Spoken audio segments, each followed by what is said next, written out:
Estimate में है ना, हम लोग जनरली जानते क्या है एस्टिमेट के बारे में, estimate and costing and valuation भी पढ़ेंगे, है ना।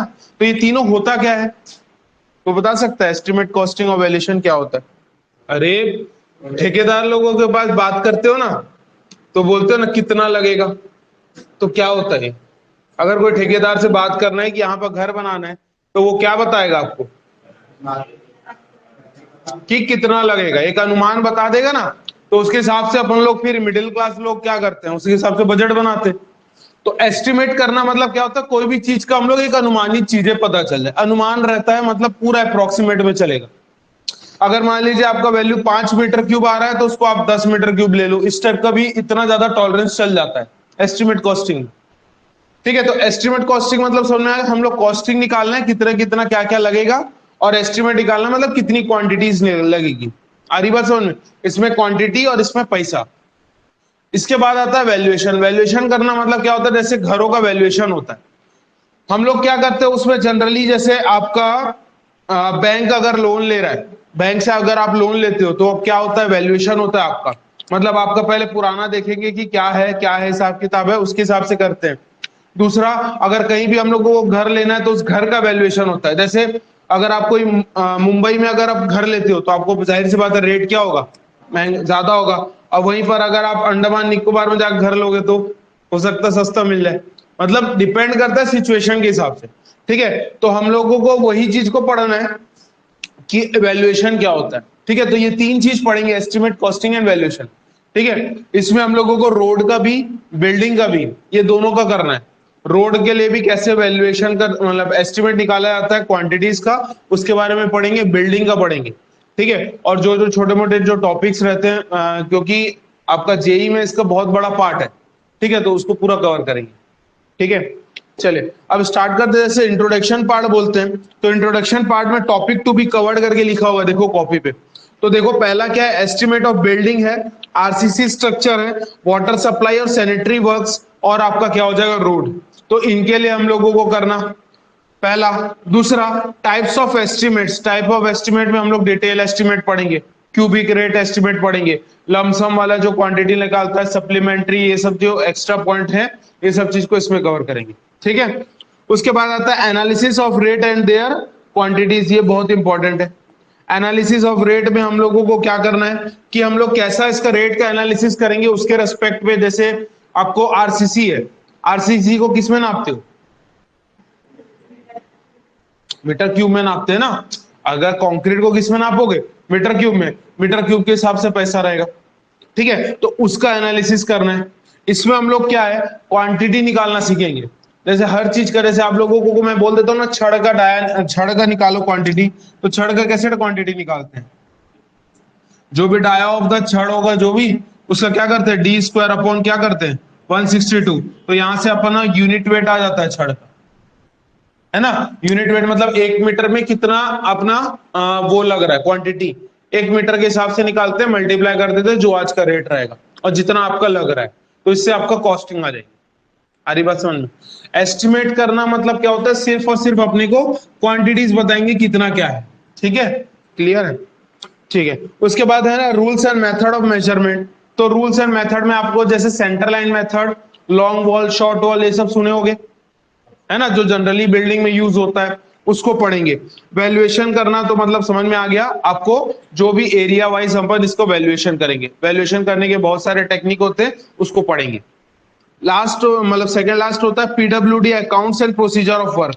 देखो PWD account and procedure of work क्या होता है, पूरा चीज है ना सेंट्रल सीपीडब्ल्यूडी के रेस्पेक्ट में चलती है। एक होता है टर्म एसओआर, एसओआर बहुत लोग जानते होंगे जो काम कर रहे होंगे। ठीक है, एसओआर होता है शेड्यूल ऑफ रेट, है ना। ये क्या होती है, ये सीपीडब्ल्यूडी हो गई सेंट्रल गवर्नमेंट, ये आपका क्या करती है, उसका पैसा मतलब उसका ना एक रेट तय कर देगी। इन लोग की पूरा एक मीटिंग में बैठक होती है, उन लोग आज के हिसाब से रेट तय करते हैं। रेट तय करने के हिसाब से फिर हम लोग क्या करते हैं, जो भी क्वांटिटी निकाले उसको रेट से मल्टीप्लाई करेंगे, हमारा क्या हो जाएगा, अमाउंट आता जाएगा। आ रही बात समझ में। तो ये सब चीजें हम लोग इसमें पढ़ेंगे। ठीक है, तो सीपीडब्ल्यूडी के रेस्पेक्ट में काम करते हैं। हर विभाग अपना अलग अलग बनाता है। ठीक है, हर विभाग का अलग अलग चलता है। CPWD central work, central public work department के रेस्पेक्ट में इसका मैक्सिमम लोग फॉलो करते हैं। हर विभाग का अलग अलग रहेगा। जैसे आरईएस का अलग एसओआर चलता है, ठीक है। तो ये हर बार रिन्यू होता है, क्योंकि जाहिर सी बात है ना, पुराना।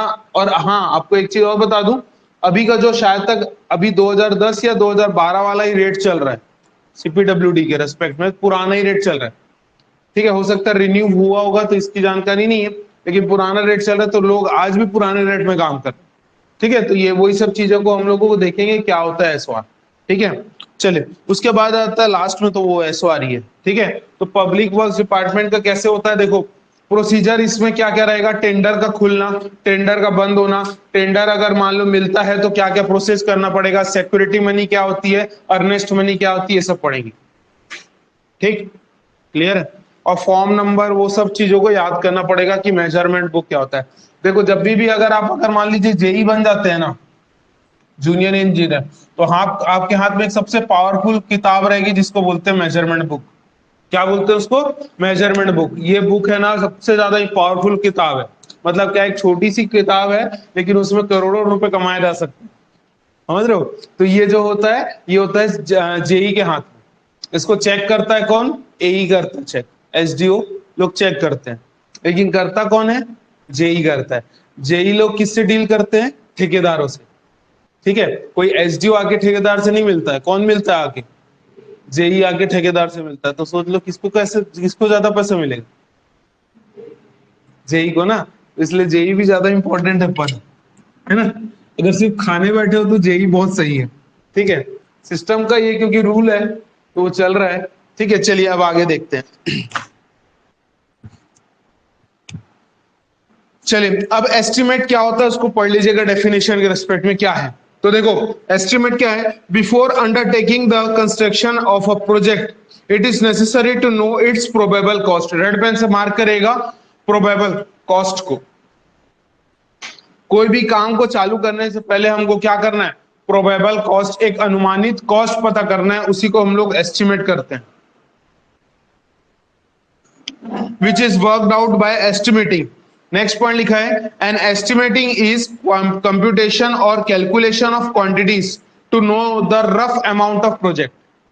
रेड पेन से एक और पॉइंट को मार्क करेगा, to know the rough amount of project, computation and calculation of the quantity. Quantity का निकालने को बोलते हैं एस्टिमेट करना।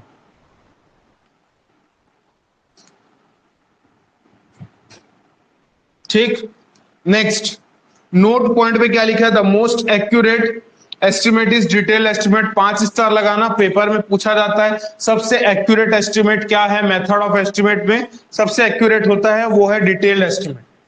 डिटेल एस्टिमेट सबसे एक्यूरेट एस्टिमेट होता है, ये पेपर में बहुत बार पूछा है, नॉर्मल क्वेश्चन है कि मोस्ट एक्यूरेट मेथड इज, तो पूछेगा आंसर क्या होगा, डिटेल एस्टिमेट, ठीक है। चलिए नेक्स्ट आ जाता है ऑब्जेक्टिव ऑफ एस्टिमेटिंग। एस्टिमेटिंग करने का क्या ऑब्जेक्टिव है, तो मेन पर्पस क्या है एस्टिमेट करने का, तो उसको देखते हैं। To find the probable cost of the work, तो समझ में आ गया, ठीक है। दूसरा, to find the quantities of various material, हर मटेरियल की हम लोग क्या क्वांटिटी निकाल सकते हैं, ठीक है। तीसरा पॉइंट क्या है, to have an idea about the time of completion of project. अगर क्वांटिटी ज्यादा रहेगी उसके हिसाब से आपको पता चल जाएगा ना कि समय ज्यादा लग रहा है कम लग रहा है, ठीक है, वो हो गई। और to help the checking of work done by the contractor. तो ये सब आपके ऑब्जेक्टिव टाइप के बन सकते हैं, अगर आपको नंबर में स्टेटमेंट 1 सही है, 2 सही है, 3 सही है, इस टाइप का पूछा जा सकता है, ठीक है। तो ये सब एकदम रफ चीजें आपको पता है ना, मैक्सिमम चीजें पता है। जो चीज नहीं पता है, देखो अगर ये एस्टिमेट कॉस्टिंग अगर अच्छे से पढ़ लोगे ना तो एक अच्छा ठेकेदार जरूर बन जाओगे, है ना। तो कुछ बनो ना बनो ठेकेदार बन जाओगे ना, क्वांटिटी निकालना आ जाएगा। तो क्वांटिटी निकालना ही तो सही है, क्या आपको बोल देगा इतना बाय इतने का प्लाट एरिया आप सब बना दोगे, है ना। तो इसलिए बहुत ज्यादा इंपॉर्टेंट सब्जेक्ट होता है ठेकेदार बनने के लिए, ठीक है। चलिए अब देखते हैं नेक्स्ट डिटेल्ड एस्टिमेट क्या होता है। तो preparation of detail estimate consist of working out of the quantities of different item of work. Red pen से पहला मार्क करना, पहला क्या है, detail measurement. Detail measurement book लिखा है क्या, और यही क्या है, अभी बताया था ना, एमबी। एमबी मतलब क्या होता है, मेजरमेंट बुक। आ रही बात समझ में, एक मेजरमेंट बुक होता है जो मैं आपको अभी दिखाऊंगा थोड़ा सा, है ना, कि कैसे दिखता है, ठीक है, एक बुक रहता है उसमें हर एक है ना कॉलम बना रहेगा, ठीक है। तो ये जनरली कितने लोग देखे हैं अभी तक ऐसे मेजरमेंट? एक जन, और आगे कोई नहीं देखे? देखिए, तो कहाँ देखे हो? अच्छा, बढ़िया। तो देख लो पहले मेजरमेंट बुक कैसी होती है।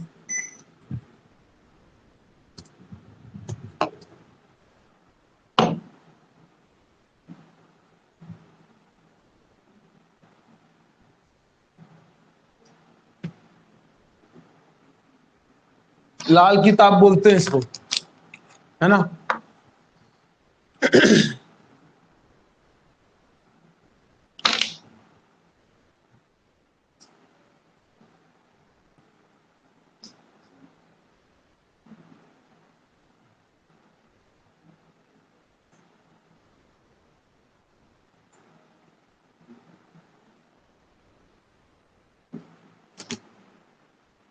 ये है मेजरमेंट बुक, ठीक है। इस मेजरमेंट बुक को अगर अपन देखते हैं तो इसमें देखो फॉर्म नंबर 20। अरे अरे, तो मेरे को ही नहीं दिख रहा है।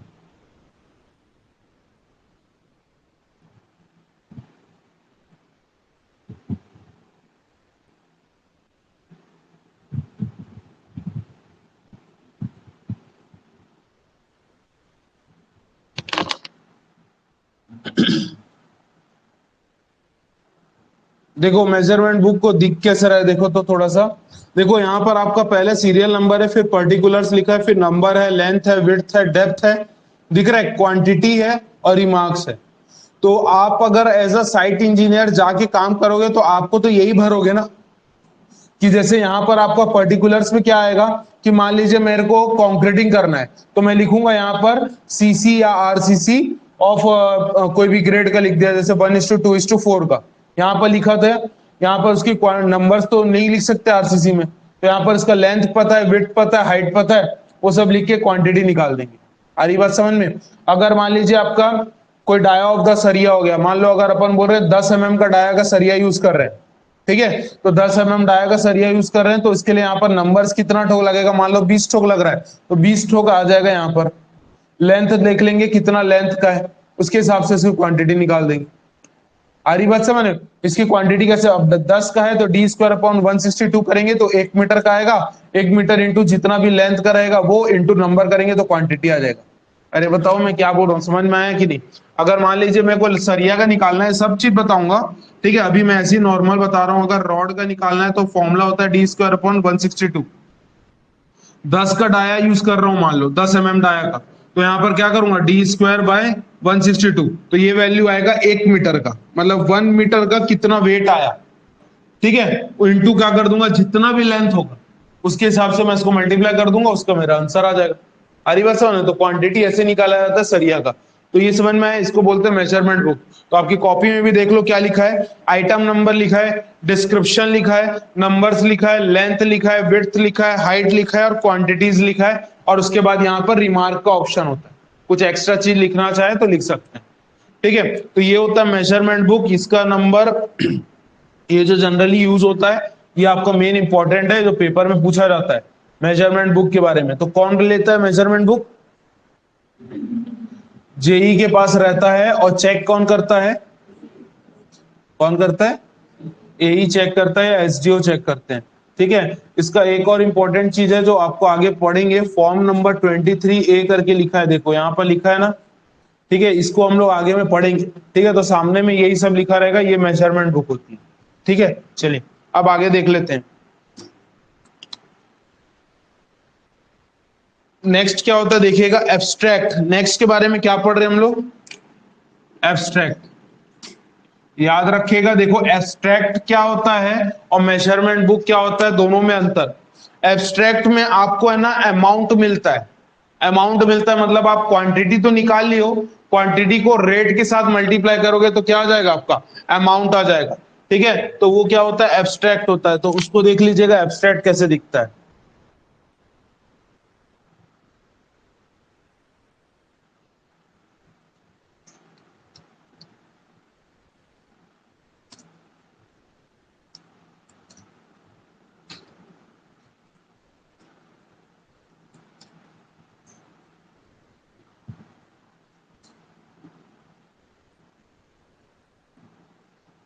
दिख रहा है एब्स्ट्रैक्ट का ये item number, descriptions, quantity, unit, ठीक है, ये यूनिट है, रेट है, उसका पर यूनिट है और इसका अमाउंट। अब जैसे फॉर एग्जांपल आइटम नंबर 1 में मैं लिख दिया यहाँ पर सीसी है, सीमेंट कंक्रीट 1:2:4 का, तो उसकी क्वांटिटी अगर मान लीजिए आपकी आती 100, ठीक है, इसको देखिएगा कैसे एब्स्ट्रैक्ट क्या होता है देखना।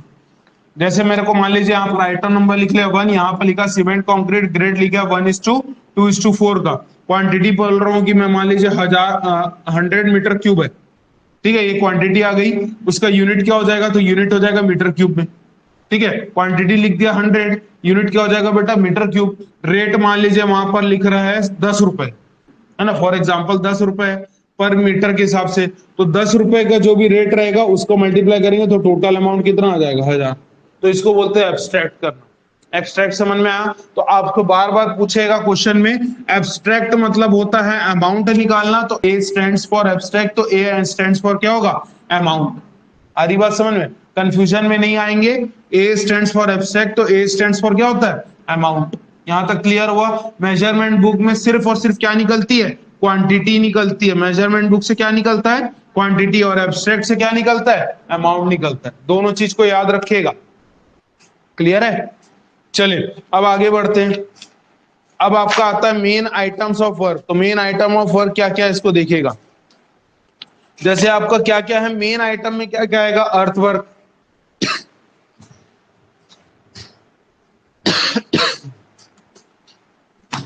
मेन आइटम ऑफ वर्क में क्या क्या आएगा बेटा, अर्थवर्क आएगा। तो अर्थवर्क के बारे में तो जानते हो क्या होता है, जमीन को खोदना, ठीक है, तो उसमें से निकलने वाला मट्टी, उसमें होता है हम लोगों का फिलिंग हो जाए, चाहे आप जमीन को खोदो, जमीन को खोदोगे या जमीन को भरोगे, भरने को बोलते हैं फिलिंग, खोदने को क्या बोलते हैं, एस्कावेशन। तो इसको बोलते हैं एस्कावेशन और इसको बोलते हैं क्या, फिलिंग करना। दोनों को किस में नापा जाता है, तो मीटर क्यूब में नापा जाता है। याद रखना, दोनों की क्वांटिटी को किस में निकालेंगे, मीटर क्यूब में निकालेंगे, मतलब length into width into height, simple सी, ठीक है। तो ये हो जाएगा। नेक्स्ट होता है सोलिंग। सोलिंग क्या होता है, सोलिंग होता है जैसे बोल्डर सोलिंग सुने हो क्या होता है, वैसे सोलिंग होता है। सोलिंग मतलब क्या होता है, ईटा का एक चादर बिछा देना या बोल्डर का एक चादर बिछा देना, उसको क्या बोलते हैं, सोलिंग करना बोलते हैं। कई बार देखियोगे जब आप रोड बनाते हो, रोड अगर आपका एकदम ज्यादा वो रहेगा, अगर मान लो यहाँ पर क्ले ज्यादा है, तो अपन उसमें हम लोग क्या करते हैं, बोल्डर सोलिंग कर देते हैं या ब्रिक सोलिंग कर देते हैं। मतलब क्या करते हैं, एक ऐसा लेयर बिछा देते हैं पतला सा, या तो ईटे का या तो बोल्डर का, उसको बोलते हैं सोलिंग कर। आ रही बात समझ में? अरे समझ रहे हो ना क्या बोल रहा हूं मैं, ठीक है। तब उसको देखते हैं क्या लिखा है। तो when the soil is softer और बेड, अगर मान लो सॉइल बहुत ज्यादा नरम है, तब हम लोग क्या करेंगे, 1 लेयर ऑफ क्ले, ब्रिक और stone soling is applied below the foundation. आ रही बात समझ में? ये सब वर्ड आपको बहुत लोगों को नॉर्मली पता है। सोलिंग मतलब जानते होंगे क्या होता है, बोल्डर सोलिंग जनरली हम लोग देखे होंगे घर पे किनारा बनाने के लिए करते हैं यूज, ठीक है। नेक्स्ट आ जाता है क्या, डीपीसी। अच्छा सोलिंग समझ में आ गया। डीपीसी, अब डीपीसी क्या होता है देखिएगा, बहुत इंपॉर्टेंट टर्म है। डीपीसी फुल फॉर्म क्या होता है, डैम्प प्रूफ कोर्स। क्या होता है डैम्प, मतलब क्या होता है, डैम्प लिखे ना, तो डैम्प का मतलब ही क्या हुआ, मॉइस्चर कंटेंट। अब बताओ डिग्री ऑफ सेचुरेशन में डैम्प पढ़े थे कि नहीं, MDH करके, अरे बताओ ना, है ना। तो इसमें हम लोग पढ़े ना डिग्री ऑफ सेचुरेशन, एस में डैम्प, डैम्प मतलब क्या होता है, नमी, नमीपन आना होता है, तो डैम्प प्रूफ कोर्स फुल फॉर्म होता है, ठीक है। अब ये क्या होता है देखिएगा, तो damp DPC is provided above the plinth level. कहां पर बनाते हैं, प्लिंथ लेवल के ऊपर। अच्छा कितने को अभी भी कंफ्यूजन है प्लिंथ लेवल और लेंटल में, कि सबको पता है प्लिंथ कहां होता है, कंफ्यूजन है। देखो अगर मान लो जानते हैं तो जनरली थोड़ा सा सोच लेना, नहीं जानते तो देखो कोई दिक्कत नहीं, पूछ लेना जो भी। लेकिन यहाँ पर थोड़ा बेशरम बन जाओ, वहां पर कोई पूछ देगा तो नाम खराब हो जाएगा आपका, ठीक है। तो यहाँ पर देखो सबसे पहले नीचे में क्या होता है, पूरा नीचे से एक बिल्डिंग का ऊपर तक लेके जाओ तो सबसे पहले नीचे में हम लोग क्या करें, ये बेड बना दिए। यहाँ पर क्या होगा बताओ, फुटिंग, फुटिंग से अपना क्या निकलेगा, कॉलम, कॉलम निकलेगा। एक कॉलम मान लीजिए ऊपर तक लेके जा रहे हैं, है ना। यहाँ पर मान लीजिए लेवल है, यहाँ पर हम लोग एक बीम बिछाते हैं, उस बीम को क्या बोलते हैं? Plinth beam. क्या बोलते हैं? Plinth beam. आ रही बात समझ में? प्लिंथ बीम के ऊपर में एक लेयर बिछाते हैं, इसको क्या बोलते हैं? डीपीसी। क्या बोलते हैं? डीपीसी। डीपीसी। और यहीं पर फ्लोरिंग इधर होगा, इधर तो फ्लोरिंग नहीं होगा ना, तो यहाँ पर हो गया डीपीसी, नीचे हो गया प्लिंथ बीम, उसके ये कॉलम है, ये क्या है? फुटिंग है। यहाँ तक क्लियर हो गया? उसके बाद आ जाता है कहां पर? अगर अपना यहाँ पर अब जैसे मान लीजिए मैं एक वो दे देता हूँ, विंडो। ठीक है, फॉर एग्जांपल यहाँ पर मैं दे दिया क्या बेटा? विंडो। ठीक है, विंडो के ऊपर में हमेशा क्या आएगा? बीम। और यहां से क्या निकले रहेगा? छज्जा।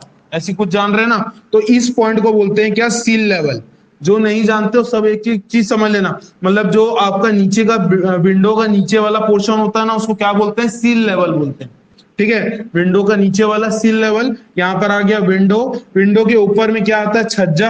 ये हो गया छज्जा, इसको बोलते हैं लेंटल बीम। क्या बोलते हैं इसको? Lentil beam. यहाँ हो गया प्लिंथ बीम, ये हो गया लेंटल बीम। लेंटल बीम के ऊपर में थोड़ा सा ईटा जुड़ाई करते हैं।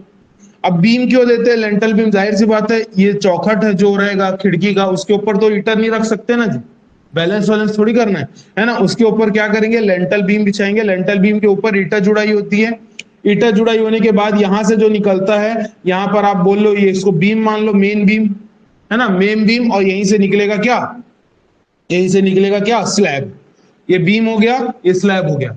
क्लियर है ना? तो ये मेन बीम दिख रहा है, वहां से निकला वाला क्या है? स्लैब हो गया। उसके बाद यहाँ पर आपका ऊपर में रहेगा, उसको क्या बोलते हैं हम लोग? Parapet wall. क्या बोलते हैं? Parapet wall. पैरापेट वॉल के बाद ऊपर में जो होता है कंक्रीटिंग कर देते हैं, इसको क्या बोलते हैं? कोपिंग। क्या बोलते हैं इसको? कोपिंग। यहाँ पर एक लाइन बनाया रहता है, जो मैं आपके हर घर में मतलब अपने घर में बनाया हूं, उसी को क्या बोलते हैं हम लोग? कॉर्निश करके जानते हो क्या? ठीक है, वो सब मैं बताऊंगा। चलो चले, यहां तक क्लियर हो गया? तो फुटिंग हो गया, ये आपका प्लिंथ बीम हो गया, डीपीसी हो गया, सील लेवल हो गया, लेंटल हो गया, छज्जा हो गया, स्लैब हो गया, बीम हो गया, पैरापेट वॉल हो गया, और ऊपर में क्या हो गया? कोपिंग। तो ये जनरली हम लोग कोई भी घर का हर चीज का यही रहता है मेन बेस। ठीक है जी। उसके बाद अब आगे देखते हैं। तो यहां तक ये हो गया। तो अब हम लोगों को जो डीपीसी पढ़ रहे थे, तो डीपीसी कहाँ देंगे?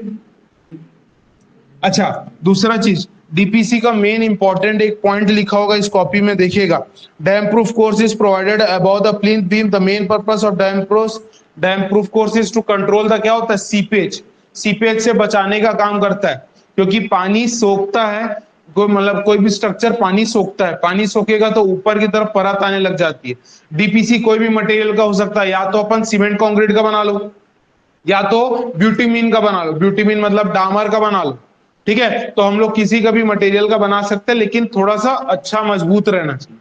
ठीक है, ताकि पानी घुसे ना। ठीक है, तो एक सीपेज का कंट्रोल था, तो डीपीए रेड पेन से मार्क करेगा। DPC is not provided at the sill of door. बहुत इंपॉर्टेंट है, 5 स्टार लगाइएगा, पेपर में पूछ चुका है। DPC is not provided at the sill of door and veranda opening for which the deduction are made. बहुत important है, 5 star लगाएंगे। क्या बोलने का मतलब है कि डीपीसी की जरूरत नहीं होती, डीपीसी नहीं डालते कहां पर? सील ऑफ डोर पे और वरांडा पे। तो जहां वरांडा का ओपनिंग रहेगा या सील ऑफ डोर होगा, तो सील ऑफ डोर क्या हुआ? डोर का सील क्या होगा बेटा? जैसे आप जिस दरवाजे से एंट्री करते हो, तो दरवाजे का नीचे वाला जो होगा ना, वो सील लेवल कहलाएगा डोर का।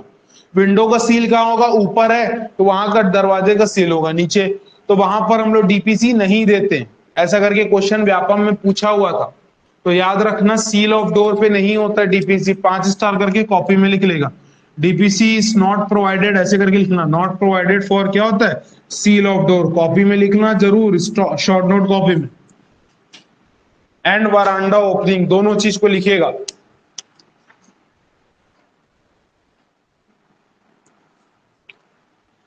यूजुअली क्या होता है देखिए, यूजुअली क्या है? 2.5 centimetre rich CC, that is 1:1.5:3 का जो रेशियो चलेगा, ये किसका कहलाता है? M20 का।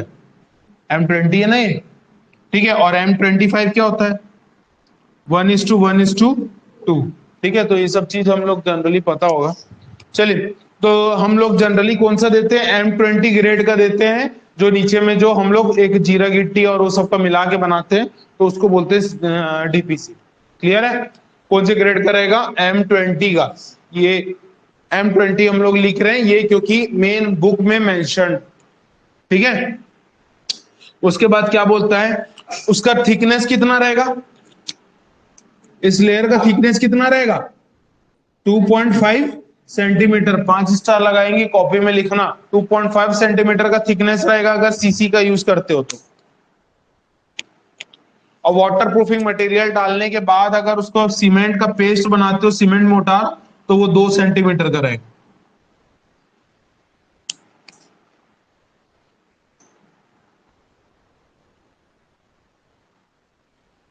वाटर प्रूफिंग मटेरियल डालने के बाद सीमेंट मोटार का जो पेस्ट बनेगा, वो सीमेंट मोटार का पेस्ट कितना रहेगा?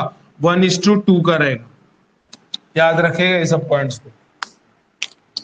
ये जितना भी बुक में, ये जो कॉपी में आपके पास बना हुआ है, ये पूरा पूरा जो गुप्त जो आपका वाली बुक है ना, क्या बोलते हैं, एस्टिमेट कॉस्टिंग की, क्या नाम की बुक थी यार, है BN दत्ता। पूरा BN दत्ता का एक एक पॉइंट को मैं पढ़ पढ़ के नोट्स बनाया, है ना। तो उसमें से एक भी चीज नहीं छूटा है। जितना BN दत्ता का एक शॉर्ट नोट है जो आपकी कॉपी में बना हुआ, ठीक है, तो उसका हर एक कथन सही है। हर एक कथन में अपन कोई भी दावपत्ती लगा सकते हैं क्योंकि वो BN दत्ता में लिखा हुआ, ठीक है। तो बुक का एग्जैक्ट कॉपी है, तो इसलिए बिल्कुल इसको बिलीव करना आंख मूंद कर, कोई भी पॉइंट को गलत नहीं करना, क्योंकि BN दत्ता स्टैंडर्ड बुक है, जो हम लोग पढ़ के आए थे वही चीज है, ठीक है ना। तो पूरा प्रूफ के साथ है, तो आप सीधा बुक खोलोगे तो आपको हर एक पेज वाइज मिल जाएगा। आप देखना पूरा सीरीज में ही बनाया हुआ है, ऐसे जैसे पेज पलटेंगे BN दत्ता का वैसे वैसे नोट्स बना हुआ है, ठीक है। चलिए अब आगे देखते हैं। अब आगे में देखो, जैसे आपका हो गया मैशनरी वर्क। मैशनरी वर्क पे आ जाते हैं, इसको स्टार मार्क करेगा, भयंकर इंपॉर्टेंट है, पेपर में पूछता है इससे क्वेश्चन। स्टेटमेंट जो आते हैं वो मैशनरी वर्क के आते हैं। तो DPC वाला क्लियर हो गया, सोलिंग क्लियर हो गया। चलिए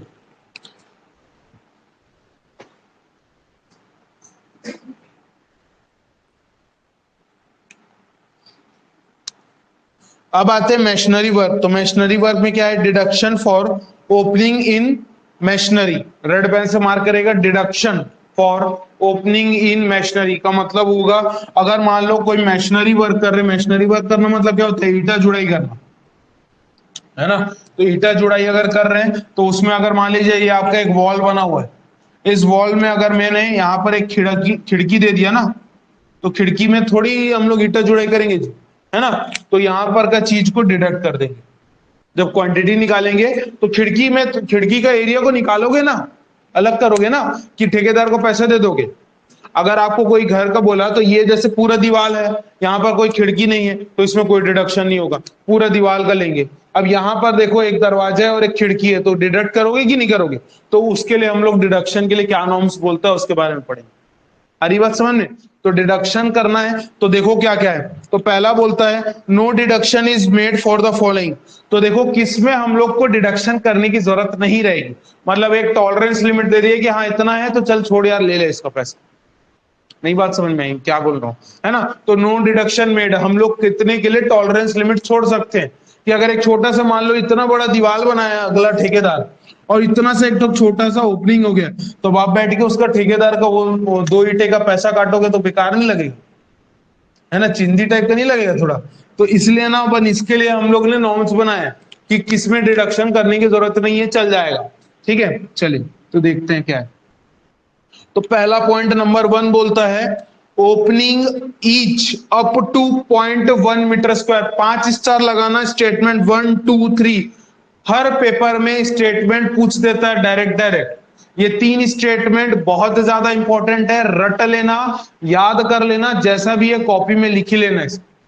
इसको पक्का रिवाइज करके जाना। ये स्टेटमेंट में घुमाता कैसे पता है, 0.1 मीटर स्क्वायर है, इसको 0.01 metre square, 0.001 metre square, 1 metre square, ऐसे करके 4 स्टेटमेंट बना देगा।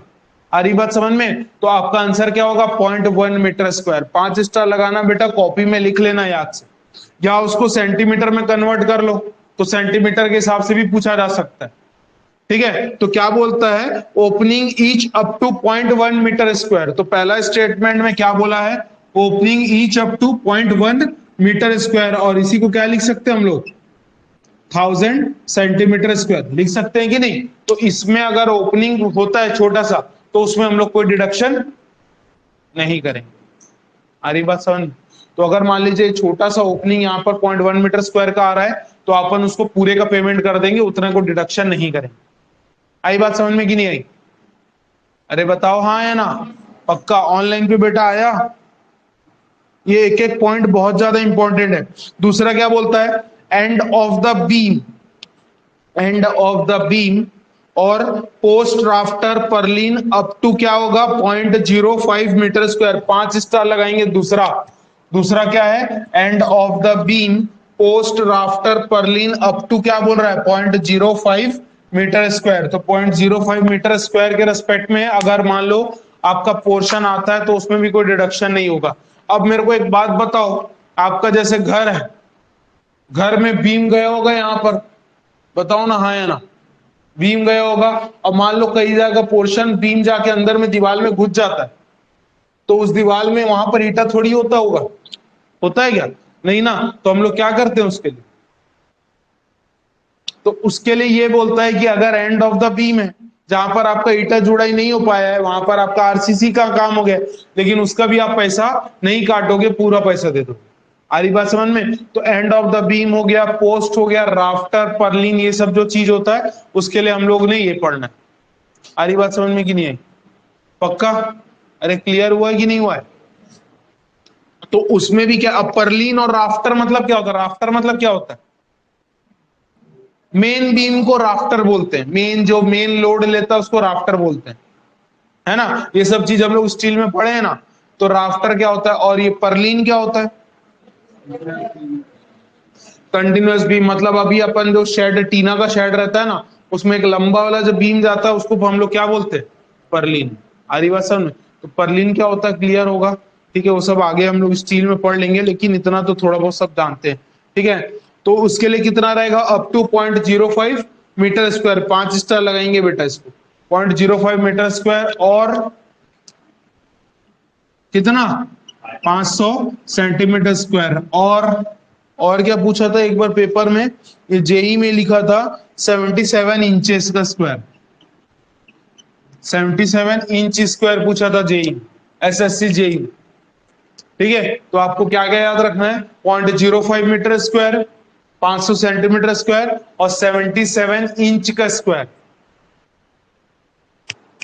ठीक है, तो हर चीज को ध्यान से रखना। 0.1 मीटर स्क्वायर, 0.05 मीटर स्क्वायर। आ रही बात समझ में? इसका आधा कर देंगे। ठीक है, 0.1 metre square, 0.05 metre square. Clear है? ये तो आप कन्वर्शन कर लोगे, इतना तो थोड़ा सा मानता हूं कि होशियार हो, है ना। इसके लिए क्या होगा? 77 इंच का स्क्वायर। ये थोड़ा स्टार मार्क कर लेना, ये पूछा हुआ एसएससी जेई में। ऐसी उटपटांग चीज जो पूछता है ना, वो यही है एसएससी जेई। ठीक है, क्लियर है? चलिए नेक्स्ट आ जाता है bed plate, wall plate, bearings of chhajja like up to 10 centimetre depth. तो रेड पेन से मार्क करेगा थर्ड वाला। तो थर्ड स्टेटमेंट क्या बोलता है? बेड प्लेट, ठीक है, वॉल प्लेट हो गया, बियरिंग ऑफ छज्जा हो गया,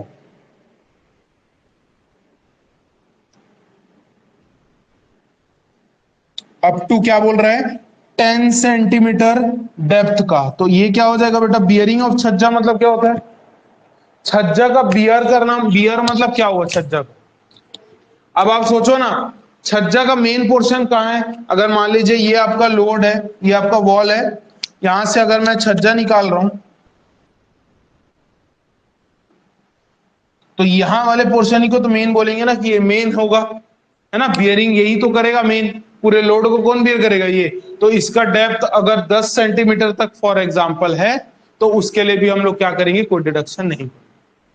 ठीक है, तो अप टू कितना बोल रहा है? 10 सेंटीमीटर। तो तीनों चीज याद हुआ। पहला क्या था? ओपनिंग है जनरली कहां तक के का? 0.1 मीटर स्क्वायर का चल जाएगा। ठीक है, दूसरा दूसरा क्या बोला है? कि एंड ऑफ द बीम हो गया, राफ्टर परलिन ये सब जो भी सपोर्टिव वाले जो आते हैं बीम, वो अगर कोंटे में आ गए हैं और यहां पर उसका अगर अपन मेजर करें तो कितना आ रहा है? 0.05 मीटर स्क्वायर का आ रहा है। तो हम लोग कोई डिडक्शन नहीं करेंगे। थर्ड पॉइंट बोलता है बेड प्लेट बियरिंग ऑफ छज्जा, ये सब जो छोटे मोटे चीजें प्लेट प्लेट डाले हुए उतने का पोर्शन का, अगर मान लो एक मोटा प्लेट डाल दिया, ठीक है, बीम में, अरे ये तो हम लोग डालते हैं ना, कोई एक दीवार है, दीवार से कोई अचानक से कोई एक प्लेट निकाल देगा, कोई भी सपोर्ट के लिए कोई भी लगाया होगा, और उसका डेप्थ अगर मान लो 10 सेंटीमीटर तक है, तो उसमें भी हम लोग कोई डिडक्शन नहीं करेंगे। सारी बात समझ में क्लियर है ना? तो ये चीज थोड़ा सा एक पॉइंट को अपने को याद रखना है। ये तीन चीज बहुत इंपॉर्टेंट है। किसके लिए है? मैशनरी वर्क, जेई के लिए बोलते हैं, ठीक है।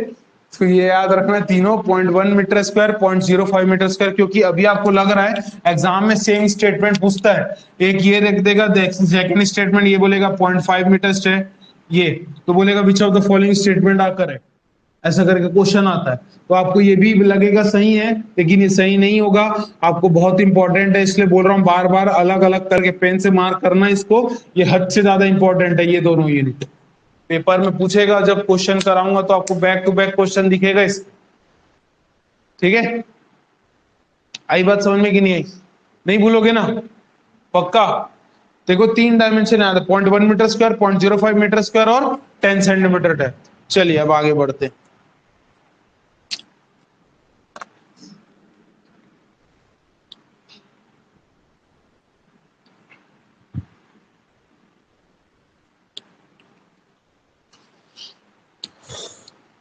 अब नेक्स्ट बोलता है 5वां point, RCC in RCC work is not taken separately. RCC work plastering is not taken separately मतलब क्या होता है? हम लोग जब भी हम लोगों का जो मान लो, अगर मान लो कोई ठेकेदार काम करता है किसी डिपार्टमेंट के अंदर, ये सब हम लोग है ना घर के लिए नहीं बोल रहे हैं, घर के लिए कोई इतना तामझाम नहीं होता। मैं घर के लिए, मैं अगर मैं घर का एक रूम बना रहा हूं तो मैं ठेकेदार को नहीं बोलूंगा तो एब्स्ट्रैक्ट ला, तेरा मेजरमेंट बुक बनाऊंगा, ऐसा कुछ नहीं होता। ये सब किसके लिए पढ़ रहे हैं हम लोग? आपके डिपार्टमेंट के हिसाब से। तो देखो पहला 5वां पॉइंट क्या बोलता है, आरसीसी वर्क अगर कर रहे हैं अपन, उसमें है ना प्लास्टरिंग का पैसा नहीं मिलेगा। मतलब क्या बोलने का मतलब हुआ? क्या बोलने का मतलब हुआ? मैं दीवार बनाऊंगा तो इसको प्लास्टर करूंगा ना, इसका पैसा देगी, लेकिन स्लैब बनाऊंगा ना तो स्लैब में प्लास्टर का पैसा नहीं मिलता है। क्यों नहीं मिलता?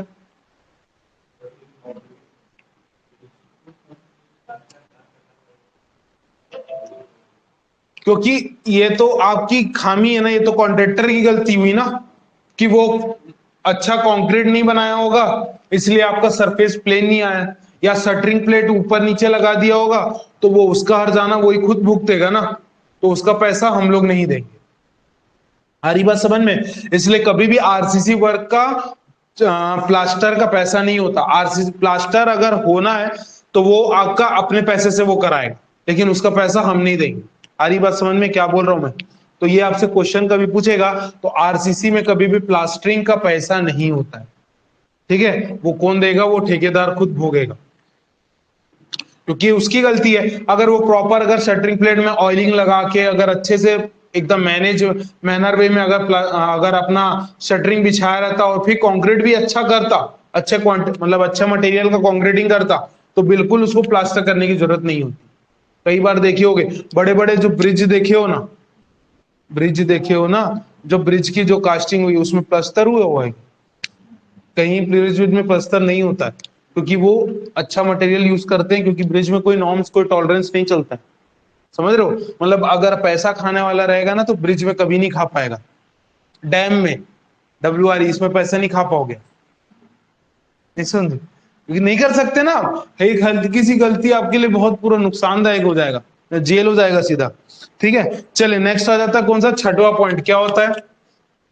अभी सुने होगे ये जो शिनार नदी बहा था, तो शिनार नदी के एक पुल में यहाँ गड्ढा हो गया था, तो उसके उसके इंजीनियर को सस्पेंड करके जेल में बंद कर दी, क्योंकि वो ब्रिज में गड्ढा हो गया। मतलब समझ रहे हो? तो ये सब चीजें बहुत इंपॉर्टेंट, एकदम ऐसे होता है, रिस्क लेना है लेकिन थोड़ा देख के, ठीक है।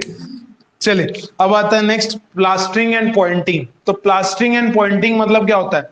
देखो प्लास्टरिंग करना तो जानते हो यार, पॉइंटिंग करना मतलब धारकोर बनाना होता है। धारकोर बनाना मतलब आप देख लो हर घर में, जैसे आपका जो ये दिख रहा होगा, क्या बोलते हैं, डोर का चौखट हो गया, विंडो का चौखट हो गया, वहां पर जो कोंटा में जो ऐसा धार कोर बना है ना, उसी को किनारा बनाना, उसी को बोलते हैं पॉइंटिंग करना। आ रही बात समझ में? तो पॉइंटिंग एंड प्लास्टरिंग, तो छठवां पॉइंटिंग, ये भी भयंकर ज्यादा इंपॉर्टेंट है, हद से ज्यादा पेपर में पूछा हुआ चीज है। प्लास्टरिंग एंड पॉइंटिंग, जैसे अभी आपका जो मशीनरी वाला पूछा हुआ है पेपर में, वैसे ही ये सब पूछा हुआ है। ठीक है, चलिए अब इसको पढ़ते हैं ध्यान से। तो deduction are made, deduction for opening are made, red pen से मार्क करते हुए चलेंगे। Deduction for opening are made, तो किसके लिए डिडक्शन करना है अगर ओपनिंग होती है तो पहला नंबर 1 पॉइंट बोलता है क्या? No deduction is made for the end of the beam, post और राफ्टर। तो यही स्टेटमेंट कहां लिखा था? मशीनरी में क्या लिखा था? And of the beam, raster, उसके लिए कितना लिए थे?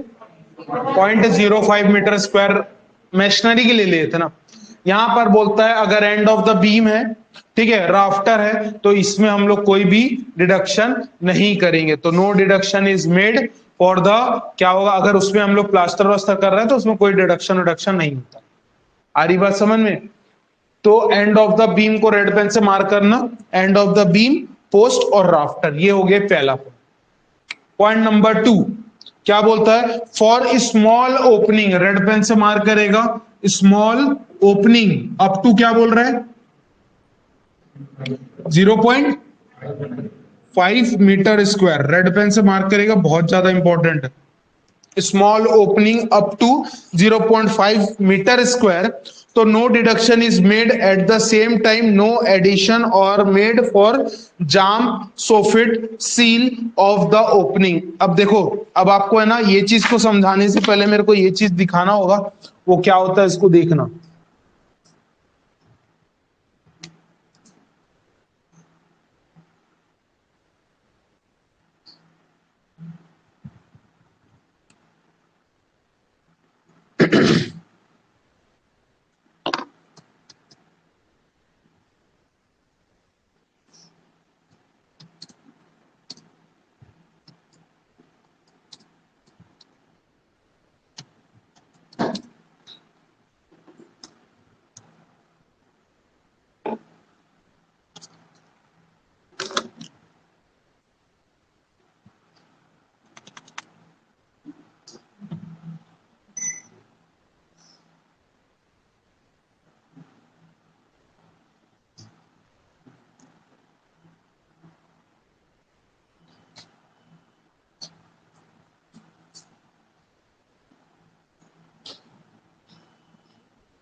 दिख पा रहा होगा तो देखिएगा, थोड़ा सा ध्यान से समझते हुए। स्मॉल ओपनिंग अप टू क्या बोल रहा था? 0.5 मीटर स्क्वायर का।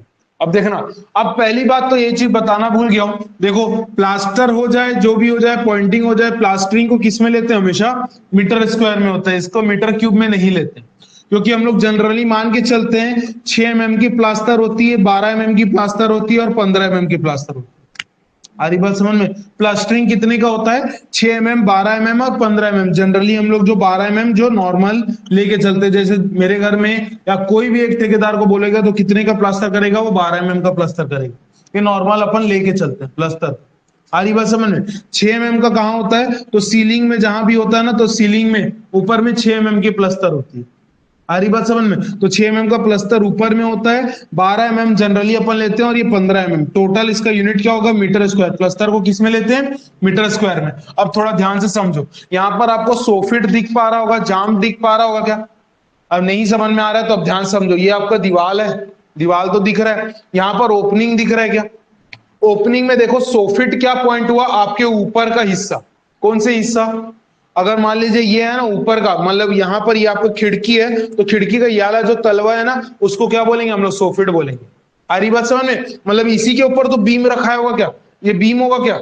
अरे बोलो ना, हाँ है ना? तो ये बीम होगा ना, तो इसके नीचे यहाँ पर क्या हुआ? सोफिट है। आई बात समझ में? सोफिट क्या होता है? जाम क्या होता है? तो जाम समझ रहे हो, चौखट जब लगाते हैं तो हम लोग 4 ठो जाम सील करते हैं, ये समझ में आता है? जिसको हॉर्न बोलते हैं, वो सब अपन पढ़ेंगे आगे में बिल्डिंग मटेरियल में। लेकिन बताओ ये सब इसको जानते हो कि नहीं? ये सब यहाँ पर एक कब्जा, कब्जा नहीं बोलते क्या, तो इसको ऐसे बोलते हैं ना, चौखट में जो लगा रहता है, ठीक है, होल फास्ट बोलते हैं क्या? और ऐसी कुछ बोलते हैं, होल फास्ट ऐसे सब। तो ये सब जो होता है ना, इसी को हम लोग क्या बोलते हैं? जाम्प बोलते हैं। आ रही बात समझ में? और आपका क्या बच गया? सील तो आपको पता ही है बेटा, ये वाला तो सील है ना। ठीक है, तो जाम समझ में आया, सील समझ में आया और सोफिट समझ में आया। तो यहां पर इन तीनों के रेस्पेक्ट में क्या पॉइंट बोलता है देखो। तो क्या बोलता है? नो डिडक्शन, नहीं, for a small opening up to, क्या बोल रहा है? 0.5 मीटर स्क्वायर। ठीक है, 0.5 metre square, no deduction is made at the same time, no addition are made for jamb, soffit, sill of the opening. तो इसमें भी अगर हम लोग 0.5 मीटर स्क्वायर तक के का है, तो उसमें भी हम लोग क्या करेंगे? कोई डिडक्शन नहीं करेंगे प्लास्टिक के रिस्पेक्ट। आ रही बात समझ में? अब आ जाते हैं next. For opening, red pen से मार्क करते हुए चलेंगे। थर्ड पॉइंट बहुत ज्यादा इंपॉर्टेंट। फॉर ओपनिंग क्या है? एक्सीडिंग क्या है बेटा? 0.5 मीटर स्क्वायर से ज्यादा और 3 मीटर स्क्वायर से कम, अगर इनके में ऐसे में चलता है, तब हम लोग, जैसे प्लास्टर सोचो ना, इसके अंदर बाहर होता होगा ना। अगर जैसे दीवार है तो दीवार के अंदर में भी प्लास्टर होता होगा, बाहर भी प्लास्टर होता होगा। तो जब ऐसा कुछ आता है कि इतने का ओपनिंग है, कितना? 0.5 से 3 मीटर स्क्वायर के बीच का ओपनिंग है, तो हम लोग एक तरफ के दीवार का पैसा देंगे प्लस्तर का, और एक तरफ का नहीं देंगे। आई बात समझ में कि नहीं आई? आई कि नहीं आई समझ में? मैं क्या बोल रहा हूं समझे? मैं बोल रहा हूं कि अगर हम लोगों को इनके बीच में आता है, जैसे 2 मीटर स्क्वायर का ओपनिंग आई, तो आप क्या करोगे? एक तरफ का पैसा काटोगे और एक तरफ का पैसा दे दोगे। अगर नहीं समझ में आ रहा है तो मान लो, अगर मैं एक दीवार बनाया हूं, ध्यान से समझते चलो बेटा, एक दीवार बनाया हूं 3x3 का। अब मेरे को प्लस्तर करना है, तो प्लस्तर कितने में करूंगा? 18 मीटर स्क्वायर में करूंगा कि 9 मीटर स्क्वायर में करूंगा? पूरे में दीवार है।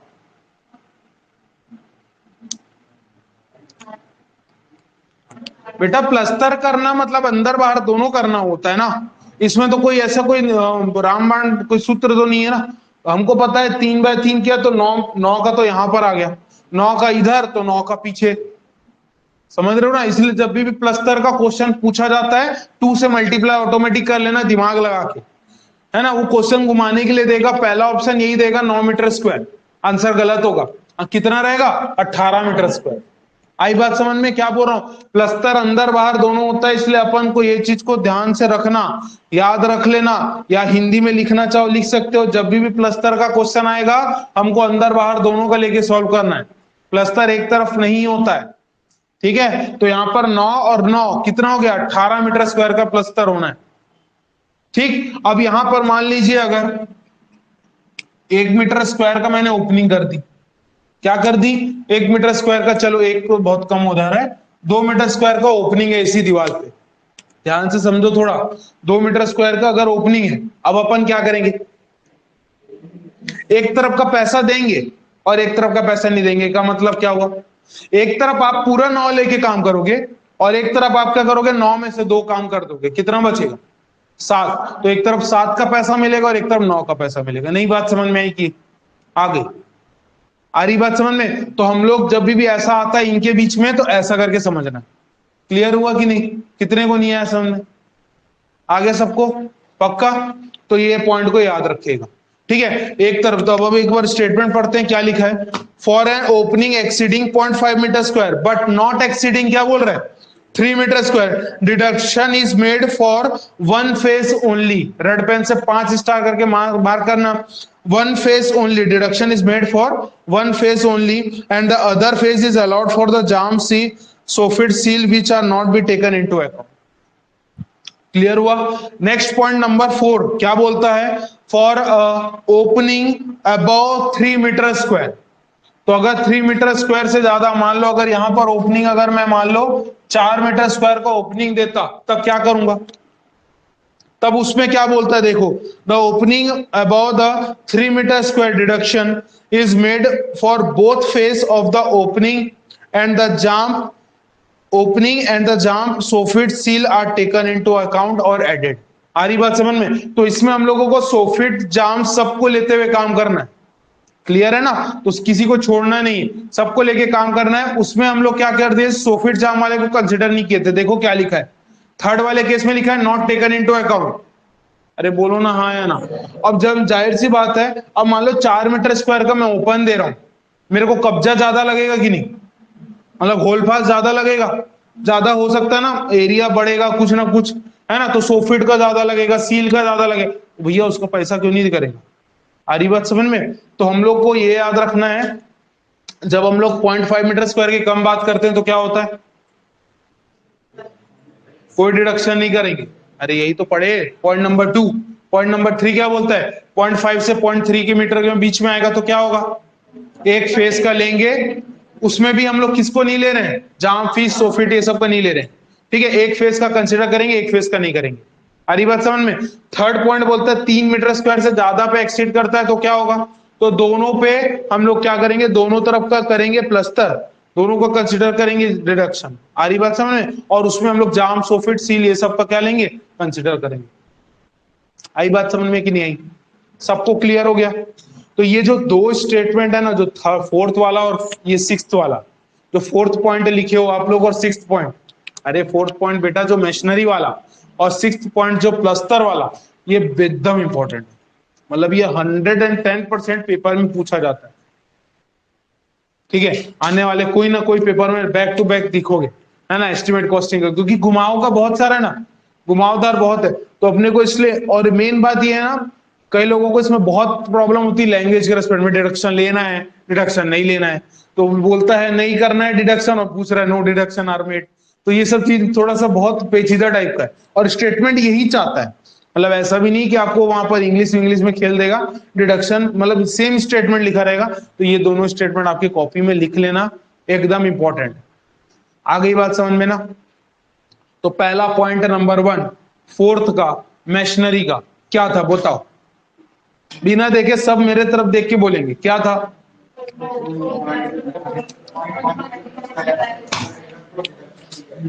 पहला पॉइंट हम लोग क्या बोलते हैं कि 0.1 मीटर स्क्वायर या 1,000 सेंटीमीटर स्क्वायर पे अगर रहता है तो कोई डिडक्शन नहीं करेंगे।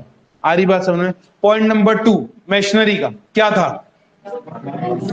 Rafter end of beam, rafter purlin यहां तक पे रहे तो एंड पे क्या रहेगा, 0.05, क्या रहे बेटा, 0.05 मीटर स्क्वायर और 500 सेंटीमीटर स्क्वायर और 77 इंच का स्क्वायर में रहा तो कोई डिडक्शन नहीं। आ रही बात समझ में? थर्ड पॉइंट नंबर क्या था, ठीक है, बेड प्लेट वॉल प्लेट ये सब लगा रहे हैं तो उसका डेप्थ, बियरिंग ऑफ छज्जा, उसका डेप्थ कहां तक, 10 सेंटीमीटर तक डेप्थ रहेगा तो भी हम लोग को डिडक्शन। क्लियर हुआ? अब आ जाती नेक्स्ट पॉइंट कौन सा, छठवें का। तो सिक्स्थ का पॉइंट बताते जाना क्या क्या था। तो पहला पॉइंट नंबर 1 क्या था बोलो, no deduction of bed for the end of bearing plate, end of the beam post rafter, ये सब हो गया। दूसरा पॉइंट नंबर 2 क्या था, नॉट एक्सीडिंग, मतलब सॉरी 0.5 से कम का स्मॉल ओपनिंग रहा, 0.5 मीटर स्क्वायर से कम का स्मॉल ओपनिंग रहेगा तो क्या होगा, जाम सोफिट सील ये सब का कंसिडर नहीं करेंगे, नो डिडक्शन मेड। पढ़े ना? थर्ड पॉइंट क्या था, 0.5 से 3 मीटर स्क्वायर के बीच में एक फेस का कंसिडर करेंगे, एक का नहीं करेंगे, जाम सोफिट सील ये सबको कंसिडर नहीं करेंगे। यही क्वेश्चन पढ़े, यही पढ़े थे हम लोग। थर्ड फोर्थ पढ़ा था एक्सीड कर जाएगा कितने से, 3 मीटर स्क्वायर से, और दोनों को जाम सोफिट सील ये सबको कंसिडर करेंगे। आ रही बात समझ? आ गया? तो इससे एक क्वेश्चन पक्का है, तय है। अभी तक जो आप 2 पेज पढ़े हो ना, इसमें से एक क्वेश्चन आएगा, वो इनमें से कोई ना कोई हो सकता है। आ रही बात समझ? चलिए अब आगे बढ़ते हैं। ऑनलाइन पे बेटा सबको समझ में आ गया? जल्दी से बताइएगा हाँ या ना, जल्दी बताइएगा। सोफिट ये सब सबको क्लियर हुआ कि नहीं हुआ?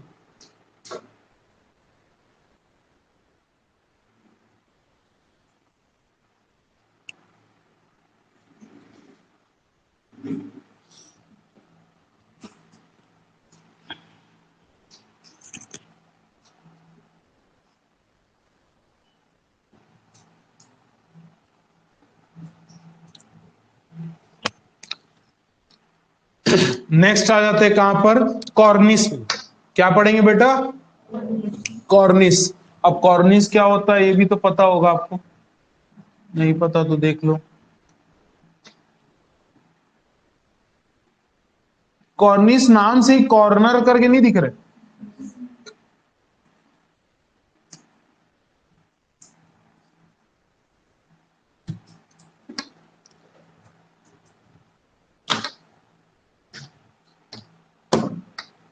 कॉर्निस देखो तो क्या होता है, तो जो आपके घर के कॉर्नर में, जो देखो मेरे घर में कॉर्निस बना हुआ है, ऑनलाइन पे नहीं दिख रहा होगा ना, तो ऑनलाइन पे दिखाता हूं, देखना है। वो दिख रहा है बेटा, वो जो पोर्शन, वो सब कॉर्नर है, उसी को कॉर्निस बोलते हैं। आ रही बात समझ में? तो कॉर्निस क्या होता है, इसको रनिंग मीटर में लेते हैं। नहीं समझ में आया? अरे वो जो व्हाइट कलर की पट्टी दिख रही है ना, वो पूरा कॉर्निस है। ये देख लो कॉर्निस कैसे दिखता है, देख लेना। ठीक है, तो इसको कॉर्निस बोलते हैं। ये जो पीओपी वर्क है, डिजाइन डिजाइन नहीं चलाते, एकदम देहाती टाइप दिखता है जो, ये होता है कॉर्निस। ठीक है, इसी को बोलते हैं। इसको किस में लेते हैं? रनिंग मीटर में लेते हैं। आ रही बात समझ में? तो इसको कैसा रहता है, तो इसको लेते हैं हम लोग रनिंग मीटर पे। इसका रेट आपको है ना 1-1 मीटर के हिसाब से मिलेगा, 1 मीटर का 5 रुपए। तो ऐसे करके लाइन से पूरा लेंथ नाप लेगा, उसका हो जाएगा। पेरीमीटर निकालेगा ना। अरे बताओ ना, अगर कॉर्निस का अगर मैं आपको क्वेश्चन पूछता हूं, तो क्वेश्चन कॉर्निस का मैं बोलता हूं कि 5 मीटर का है, और एक मेरा स्लैब है वो 3x5 का है, तो आप मेरे को बताओ क्या होगा? 5×5 10, 3 और 3 6, तो हो जाएगा 16। तो पेरीमीटर हो जाएगा 16। 16 के हिसाब से निकाल लेगा, 16 × 5 रुपए। ये बात समझ में आई? ठीक है, तो ये होता है रनिंग मीटर काम करना। क्लियर हुआ कि नहीं? तो ये आपको सब कुछ समझना है कि जैसे मैं आपको बोला ना, प्लस्तर में हमेशा क्या करना है, मल्टीप्लाई बाय 2 कर देना है, क्योंकि बाय डिफॉल्ट आपको पता है कि आपको अंदर बाहर दोनों प्लस्तर करना है। रनिंग मीटर के लिए आपको क्या करना पड़ेगा? एरिया निकालने से काम होगा क्या? पेरीमीटर निकालना पड़ेगा। रनिंग मीटर करना है तो पेरीमीटर निकालना पड़ेगा। तो ये सब जनरली आपको तो पता होना चाहिए। ठीक है, चलिए नेक्स्ट हो जाता है क्या पर, सैनिटरी वर्क या इलेक्ट्रिफिकेशन वर्क। तो सैनिटरी हो जाए, इलेक्ट्रिफिकेशन वर्क हो जाए, तो इसमें टोटल कॉस्ट ऑफ एस्टिमेट का हम लोग मान के चलते हैं 8% कहां जाएगा? तो टोटल कॉस्ट मान लो, अगर मान लीजिए आपका 1 लाख, ये कितना हो गया, 1 लाख हो गया ना, 1 लाख का अगर घर बना है, तो 1 लाख का 8% सिर्फ जाएगा कहां पर? 1 लाख का घर बनाया हो तो 8% सिर्फ बिजली खर्चा में चले जाएगा, और 1 लाख का ही अगर घर बनाया हो तो 8% सिर्फ मेरा वॉश बेसिन सैनिटरी आइटम लगाने में खर्चा चले जाएगा। आ रही बात समझ में? तो हमको दोनों का 8-8% मान के चलना है। तो सैनिटरी इलेक्ट्रिफिकेशन वर्क का कितना रहेगा? इलेक्ट्रिफिकेशन का 8 हो और इसका कितना होगा? 8। आ रही बात समझ में? तो टोटल एस्टिमेट कॉस्ट का 8-8% याद रखना। तो जब भी आपको क्वेश्चन आएगा एग्जाम में ना, आपको बड़ा बड़ा जो ऐसा कुछ क्वेश्चन आया था क्या पेपर में, एसएससी जेई में, क्योंकि एस्टिमेट निकाले हो पूरा, फिर लास्ट में अपन को 8% से करना पड़े, आया भी होगा तो छोड़ दिए होगे, आया ही नहीं था क्या? नहीं, लेकिन जब मैं पिछले साल जब दिया था एसएससी जेई, उसमें इतना वाहियात आदमी था, पूरा ऐसे एस्टिमेट दिया है, लास्ट में हम लोगों को सब चीज निकालना था। उसका जब आंसर किया आया ना मेडिसी का, और जब सॉल्यूशन देखा ना, तो इतना पेज का सॉल्यूशन था, है ना, और वो पेपर में दिया था बनाने को, है ना। तो मतलब इस टाइप का समझ रहे हो, लास्ट में हम लोग सैनिटरी का 8%, इसका 8% सब करके टोटल एस्टिमेट कॉस्ट निकालते हैं।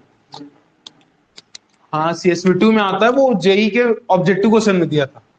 ठीक है, तो ये समझ रहे हो ना, ये सब क्या बोल रहा हूं मैं? तो 8-8% याद रखना, ये भी 5 स्टार लगाना इंपॉर्टेंट है। मैं कल सब पूछूंगा एक एक पॉइंट, है ना, जो नहीं बताएगा ना तो फिर देख लेना, इसलिए रिवाइज करते चलना। ठीक है, चलिए नेक्स्ट क्या हो जाएगा? रेट आर टेकन बाय, क्या बोल रहे हैं, कहां से लेते हैं? CPWD SOR। SOR का फुल फॉर्म क्या होता है जयेंद्र?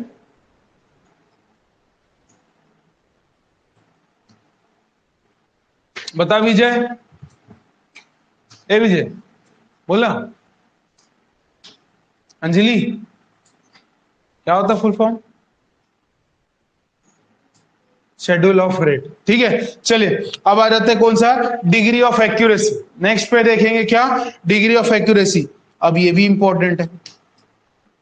तो डिग्री ऑफ एक्यूरेसी में देखो पहला पॉइंट में क्या लिखा है, तो डिग्री ऑफ एक्यूरेसी पे अगर अपन पढ़ते हैं तो इस पे लिखा है unit of payment, unit of payment, rate of item, rate of item, unit of payment. तो यूनिट ऑफ पेमेंट क्या हुआ? मतलब जैसे कई लोग बोलते हैं ना, मैं इतना मतलब बोल्डर सोलिंग वाले को जो उठा के लाओगे ना तो लोग मीटर क्यूब में काम करेंगे, प्लस्तर वाले को लाओगे ना मीटर स्क्वायर में काम करेगा। ठीक है, तो इन लोग जो काम करते हैं उसी को यूनिट रेट बोलते हैं। ठीक है, तो यूनिट ऑफ पेमेंट हो गया और रेट ऑफ आइटम हो गया। तो पहला बोलता है dimension should be measured to the nearest of क्या होगा 1 सेंटीमीटर। नेक्स्ट एरिया का रहेगा तो कितना 1 सेंटीमीटर स्क्वायर, वॉल्यूम का रहेगा तो 1 सेंटीमीटर क्यूब। ये डिग्री ऑफ एक्यूरेसी के रेस्पेक्ट में रहता है कि हम इतना टॉलरेंस लेके चलते हैं, है ना। तो 1 सेंटीमीटर का 1 सेंटीमीटर स्क्वायर का 1 सेंटीमीटर क्यूब का। ठीक है, तो ये नियरेस्ट है कि अगर मैं मान लो नाप झोंकी कर रहा हूं ना भाई, 10 मीटर नापना है, 10 मीटर 40 मतलब मान लीजिए ऐसा कुछ नापना है, 10.4 मीटर नापना है। ठीक है, तो मैं इसमें ना 1 सेंटीमीटर का कम ज्यादा चल सकता। आ रही बात समझ में? तो नियरेस्ट समझ रहे हो ना डिग्री ऑफ एक्यूरेसी मतलब? अरे नहीं समझे क्या? है ना, जैसे 10 मीटर जाना है मतलब कितना हो गया 1000 सेंटीमीटर हो गया, हाँ कि ना। तो इसका 999 सेंटीमीटर तक हो सकता है या 1001 सेंटीमीटर तक टॉलरेंस। आ रही बात समझ में कि नहीं? 1 सेंटीमीटर का कम ज्यादा, ये लेंथ वाइज। वैसे एरिया में क्या होगा सेंटीमीटर स्क्वायर, वैसे क्यूब वॉल्यूम में क्या होगा सेंटीमीटर क्यूब। नहीं आई बात? हुआ क्लियर हुआ? अब इतना बड़ा काम कर रहे हो, एक दो सेंटीमीटर थोड़ी कोई देखे। चलिए अब बात करते हैं कहां पर, लेकिन हाँ देखो जब आरसीसी हम लोग पढ़ेंगे तो ये सब टॉलरेंस लिमिट अलग हो जाती है। अब जैसे आप बड़ा सा कॉलम वॉलम ही बना रहे हो, नीचे का न्यू ही खड़ा किए, न्यू ही आपका आउट हो गया। कई बार होता है ना कि लोगों को कॉलम आउट हो जाता है। कॉलम आउट होना मतलब समझते हो क्या होता है? नहीं समझते? लेआउट करना जानते हो ना? लेआउट मतलब क्या होता है? अरे माँ, लेआउट मतलब नहीं जानते हो? जानते हो क्या होता है? हाँ, तो प्लान को पूरा एज इट इज उतार देता है, ये मेरा रूम है करके ऐसा करके। हाँ, कॉलम की मार्किंग जो होती है उसको लेआउट बोलते हैं। मतलब अगर कॉलम है ये आपका, इसका लेआउट करना है, तो अगर मान लीजिए खाली जमीन है ना, ये खाली जमीन है, तो इसमें लेआउट करना मतलब क्या होता है, जैसे यहाँ पर एक पॉइंट मार्क करेगा, यहाँ एक पॉइंट मार्क करेगा, यहाँ एक पॉइंट मार्क करेगा, ऐसा करके जो भी रहेगा। ठीक है, इसको लेआउट करना बोलते हैं। ठीक है, मतलब इन लोग एक्स्ट्रा लेते हैं तभी उतना ही तो गड्ढा करेंगे, गड्ढा करवाते हैं, अंदर में काम करवाते हैं, यही सब लेआउट करना होता है। इसमें अगर मान लीजिए एक सूत में रहता है, अब ये कॉलम मान लीजिए इधर आ गया तो कॉलम आउट हो गया ना, तो घर कैसे बन पाएगा? समझ रहे हो ना? तो यही सब पोर्शन होता है। तो कॉलम आउट होना सबसे बड़ा ब्लंडर होता है, मतलब स्टार्ट ही गलत होना। ठीक है, चलिए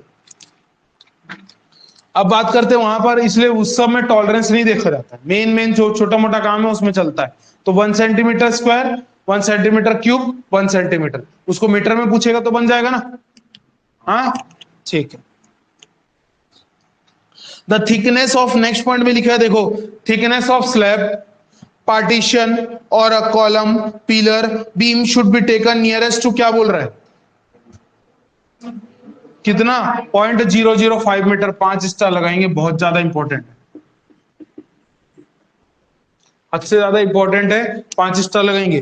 थिकनेस ऑफ स्लैब, पार्टीशन और a column, pillar, beam should be taken nearest to, क्या होगा 0.005 मीटर, मतलब 5 mm होगा ना? अरे बोलो ना। और लीस्ट काउंट क्या होता है बताओ तो? स्टाफ का,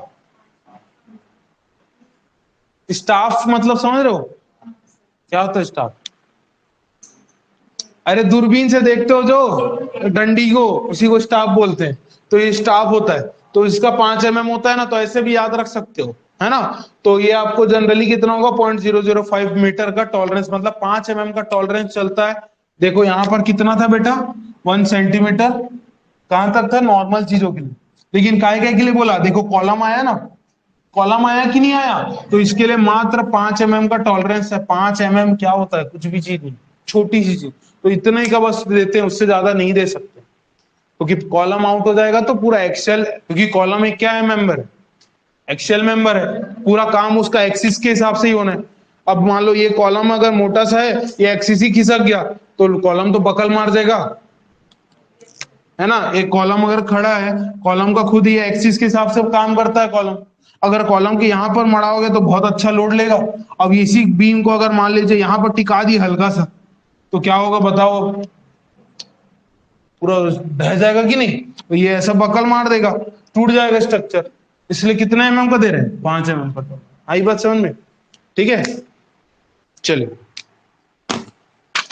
हर चीज के पीछे इतना सारा रीजन बोल दे रहा हूं ताकि बहुत सारा याद हो जाए आपको, है ना। बस एक चीज है, हर चीज को याद रखना। चलो, अभी तक क्या क्या चीज पढ़े थे उस सब में हम लोग को पूरा ओवरव्यू तो समझ में आ गया कितना क्या क्या है।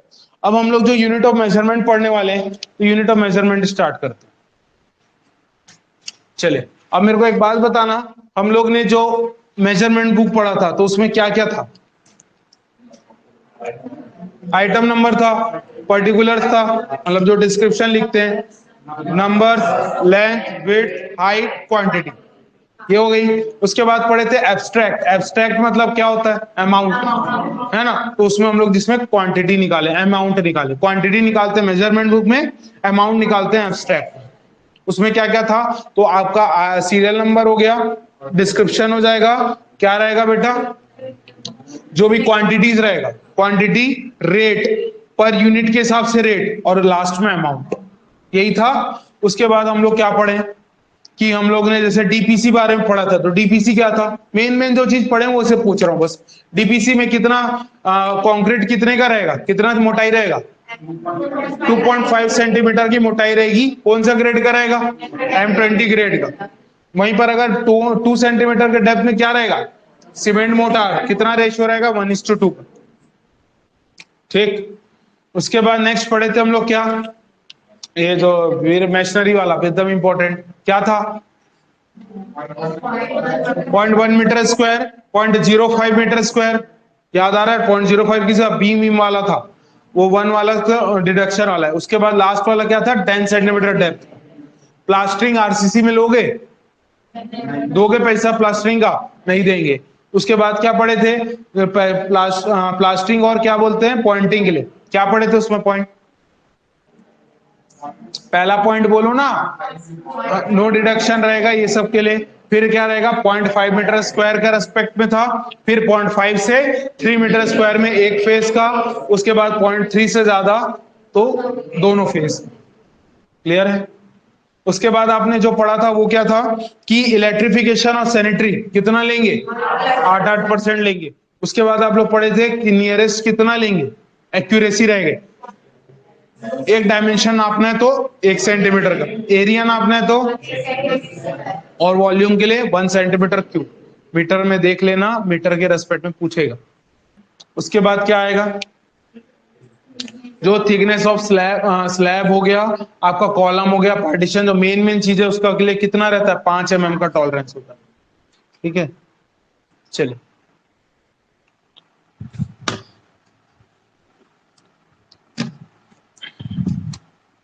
अब आ जाते हैं unit of accuracy, unit of measurement. अब unit of measurement for the various item of work, सब याद है आपको, जल्दी जल्दी हो भी जाएगा, है ना। देखो, अर्थ वर्क लिए थे, मतलब गड्ढा खोदना और गड्ढा भरना, किसमें लेंगे, मीटर क्यूब। एक क्वेश्चन आता है इससे जेई में, ये पूरे यूनिट जितना सारा लिखा है ना, बहुत सारा लिखा है, 58 ठोक लिखा है, पूरा 58 याद रखना है। ठीक है, और वो हो जाएगा, इजी चीज है, आसान चीज है एकदम, कोई बड़ी चीज नहीं, है ना। चलो देखो, पहला अर्थ वर्क है, ठीक है, गड्ढा खोदना गड्ढा भरना, किसमें भरोगे, मीटर क्यूब में लोगे। ठीक है। Surface dressing, levelling and cleaning, मतलब क्या हुआ, हम लोग है ना वो जेसीबी चलाते हैं, सिंपल क्या करता है वो, प्लेन कर देता है सरफेस को, वो किसमें काम करेगा, मीटर स्क्वायर में काम करेगा, मतलब लेंथ इंटू विड्थ ही चाहिए उसको, मोटाई थोड़ी चाहिए, नहीं चाहिए ना, तो ये मीटर स्क्वायर में काम करता है। ठीक है, तो कितना भी साफ सफाई वाला काम करेगा तो मीटर स्क्वायर में।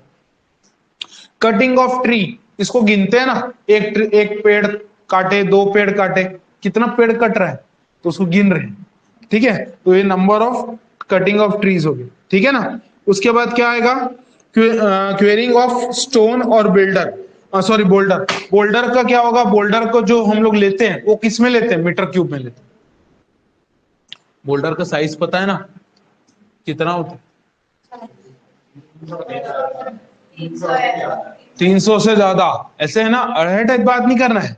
अपन जो पढ़े हुए बोल्डर में पढ़े नहीं थे, 300 mm से ज्यादा क्या था, बोल्डर। फिर 80 mm 300 से बीच में क्या आएगा, कोबल्स। कोबल्स के बाद क्या पढ़े थे, ग्रेवल्स। कहां तक आएगा, 4.75 mm तक। फिर 4.75 mm के नीचे चले जाओ, वहां पर आपका क्या था, 75 वाला था। इन दोनों के बीच में क्या, कौन आएगा, सैंड आएगा।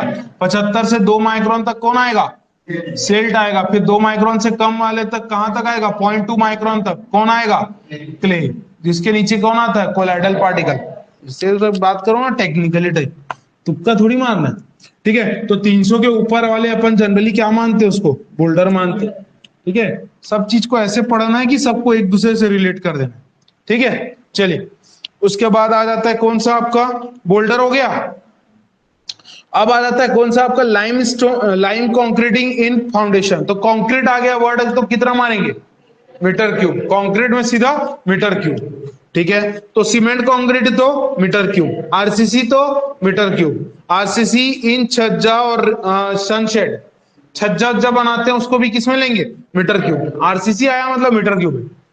ठीक है, ठीक है, precast RCC metre cube. DPC, DPC 5 star लगाना। डीपीसी मतलब क्या होगा, मीटर स्क्वायर। तो हमेशा डीपीसी को किस में लेते हैं, मीटर स्क्वायर। क्यों लेते हैं बेटा मीटर स्क्वायर में, अभी आपने थिकनेस को डिसाइड कर दिया ना, करे कि नहीं करे, ये तो आपने तय कर दिया ना। आपको क्या चाहिए, मोटाई और लेंथ, है ना, मोटाई बोल रहा हूं, सॉरी, विड्थ और लेंथ चाहिए। जैसे मान लीजिए ये बीम है, ये आपका पूरा बीम है, तो बीम के लिए मेरे को क्या चाहिए, यहां पर तो डीपीसी जाएगा क्या पूरे में, है ना, तो मेरे को पूरा इसका लेंथ चाहिए और इसका क्या चाहिए, विड्थ।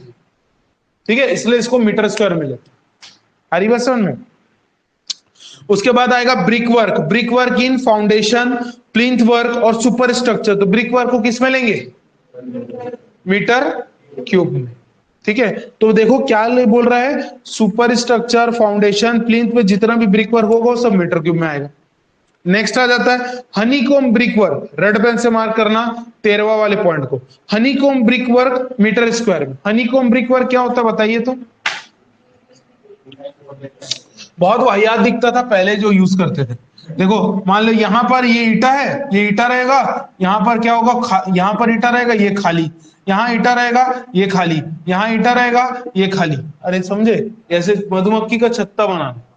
ठीक है, तो जनरली देखियो ना, इसी को हनी कॉम ब्रिक वर्क बोलते हैं।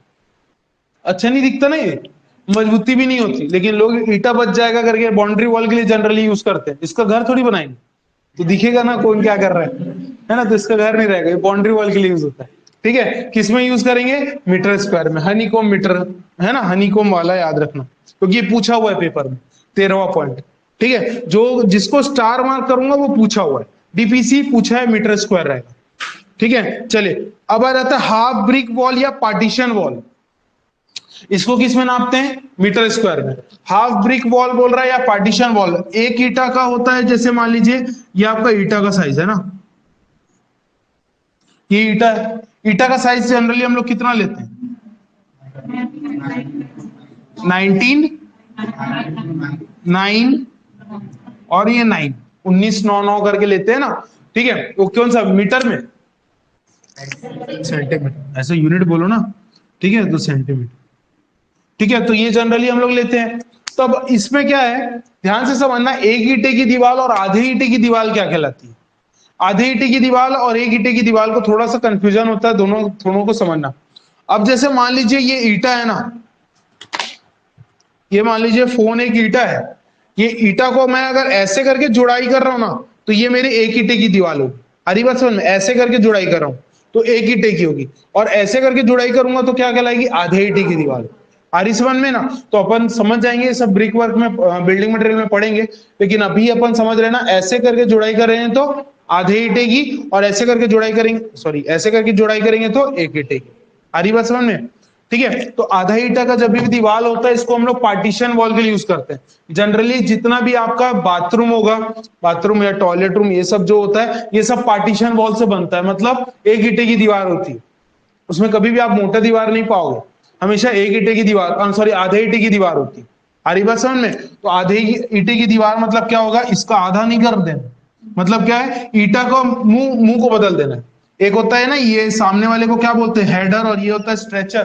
तो हम वो कैसे हिसाब से बनाएंगे, तो अगर आधे ईंटे की दीवार बनाए तो स्ट्रेचर बॉन्ड आपको सामने में दिखेगा, मतलब ये ऐसा करके दिखेगा, ये एस मतलब क्या होगा, स्ट्रेचर। ये सब 19 वाले, ये आधे मीटर है ना, आधा आधा ब्रिक वर्क बोलेंगे, और पूरा बोलेंगे तो हेडर हेडर सामने में दिखेगा, मान लो है ना, ये हेडर हेडर, तो ये कौन सा होगा, एक ईंटे की दीवार।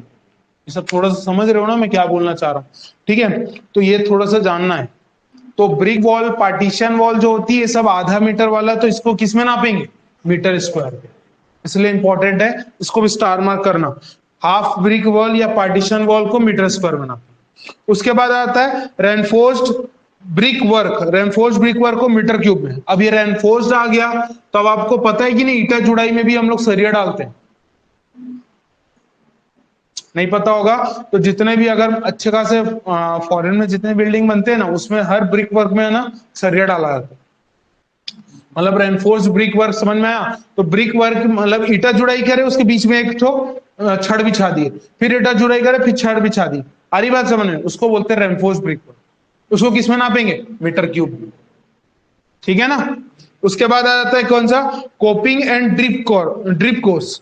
ठीक है, कोपिंग और ड्रिप कोर्स रेड पेन से मार्क करना है, बहुत ज्यादा इंपॉर्टेंट है, 16वां पॉइंट, ठीक है। कोपिंग और ड्रिप कोर्स, तो ड्रिप कोर्स क्या होता है जनरली समझो थोड़ा सा।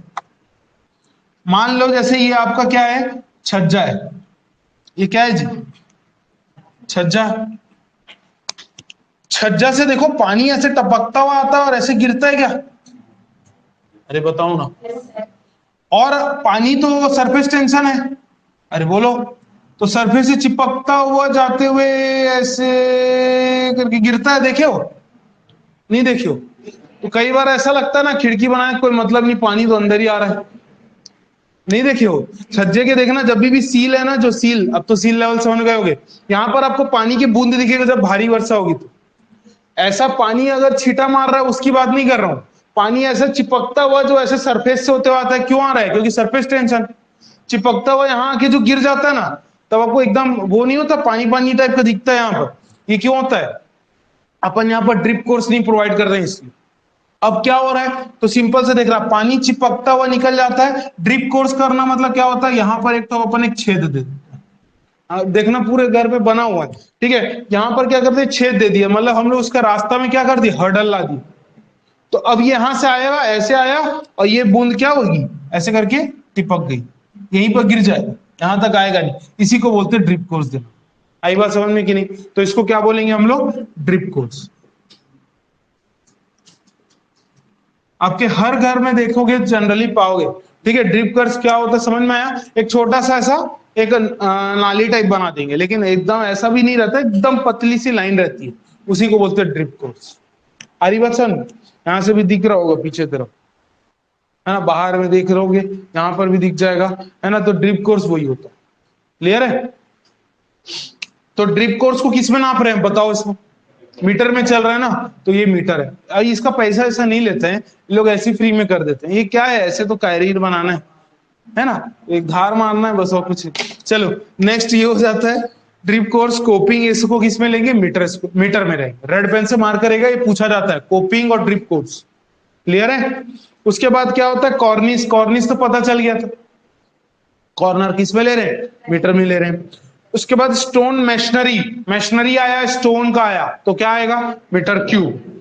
उसके बाद वुड वर्क, रेड पेन से मार्क करना 19वां को, would work, door frame, door का चौखट वौखट, ये सब किस में लेते हैं, मीटर क्यूब में।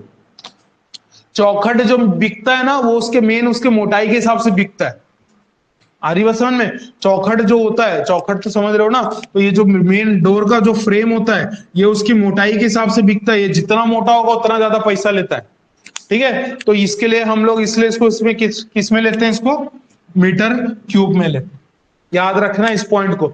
देखो डोर को किस में लेंगे, मीटर स्क्वायर पे, लेकिन डोर का ये जो फ्रेम व्रेम जो चौखट होता है, ये किस में लेते हैं, मीटर क्यूब। आ रही बात समझ में? हर चीज को थोड़ा सा समझते हुए देखना है। याद रखना इसको। 20वां पॉइंट क्या होता है, सॉइंग ऑफ टिम्बर। टिम्बर का सॉइंग करना मतलब क्या होता है, लकड़ी को आरा मशीन में डालना। आरा मशीन जानते हो, आरा मशीन जहां पर लकड़ी कटती है, तो लकड़ी को कटने को सॉइंग बोलते हैं। ठीक है, तो सॉइंग ऑफ टिम्बर मतलब क्या होता है, अब देखो ना, आप एक बड़ा सा पेड़ को काट के लाए, तो पेड़ तो ऐसा लॉग टाइप का होता है ना, मतलब ऐसा बड़ा सा एक ठो, अरे पुष्पा तो देखियो ना, इसकी तस्करी होती है, तो वो उसी को काट के अपन क्या करते हैं, आरा मशीन में भेजते हैं।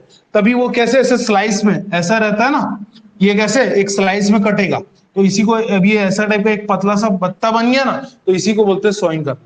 तो स्लाइस में काटना, तो इसको किस में नापे, मीटर स्क्वायर में ना, कितने बाय कितने का हो गया, तो मीटर स्क्वायर हो गया। आई बात समझ में, तो हर एक पॉइंट को याद रखना। सॉइंग ऑफ टिम्बर को भी रेड पेन से मार्क कर लेना बेटा। स्टील वर्क, जितना भी है स्टील का काम होगा सब क्विंटल में होगा। नाप के देते हैं ना स्टील वर्क, तो सब क्विंटल में होगा। स्टील रेनफोर्समेंट बार क्विंटल में। अब ये तो देखियो ना, जब छड़ खरीदने जाते हो तो तौला जाता है बड़ा सा मशीन में रख के, ठीक है, तो उसको बोलते हैं आपका क्विंटल में नापेंगे। बेंडिंग, रेड पेन से 23rd को मार्क करना। बेंडिंग, बाइंडिंग ऑफ रेनफोर्समेंट, सरिया को बेंड करना, सरिया को बांधना कभी क्विंटल में नापा जाता है। आ रही बात समझ में, तो जितना भी शटरिंग वर्क का जो काम करता है ना बंदा, जो छड़ वड़ का काम करता है, ठीक है, आप देखोगे ना उसके लिए अलग से टीम आती है, तो छड़ का काम करती है, उन लोग जो करते हैं, उन लोग जब बांधेंगे मोड़ेंगे जो भी करेंगे सबको क्विंटल में नापा जाता है। तो इसको भी स्टार मार्क करना। बेंडिंग एंड बाइंडिंग ऑफ क्या होता है, रेनफोर्समेंट को किस में रहेगा, क्विंटल में। उसके बाद गसेट प्लेट, गसेट प्लेट ये सब जानते होगे, नहीं भी जानते तो अपन जान जाएंगे। गसेट प्लेट कुछ नहीं होता, एक ऐसा प्लेट होता है जिसमें बहुत सारे मेंबर क्या होते हैं, कनेक्टेड होते हैं। मतलब ये आप जनरली रेलवे ब्रिज में देखोगे, एक प्लेट लगा रहता है जिससे बहुत सारे मेंबर्स निकले रहते हैं, उसी को क्या बोलते हैं, गसेट प्लेट। ठीक है, अब ये भी प्लेट है तो भारी रहेगा, स्टील का बना है, नापोगे किसमें, क्विंटल में। उसके बाद आता है वेल्डिंग। वेल्डिंग करना मतलब 5 स्टार करना, मार्क करना। वेल्डिंग, वेल्डिंग को किसमें नापेंगे, सेंटीमीटर में। बताया कि नहीं, आप बताओ। वेल्डिंग को अपन पढ़े नहीं थे, size of weld, size of weld, throat thickness, कितने का मोटाई रहेगा, ये सब जो पढ़ते हैं ना, तो उसको नापते किसमें, सेंटीमीटर। आ रहा है ना समझ में कि नहीं आ रहा है। अब मैं पूछ दूंगा सॉइंग किसमें करते हैं, डीप कोर्स मीटर पे, है ना। ठीक है चलो, पार्टीशन वालों किसमें करेंगे अंजलि, ये वाली है, मीटर स्क्वायर में। चल,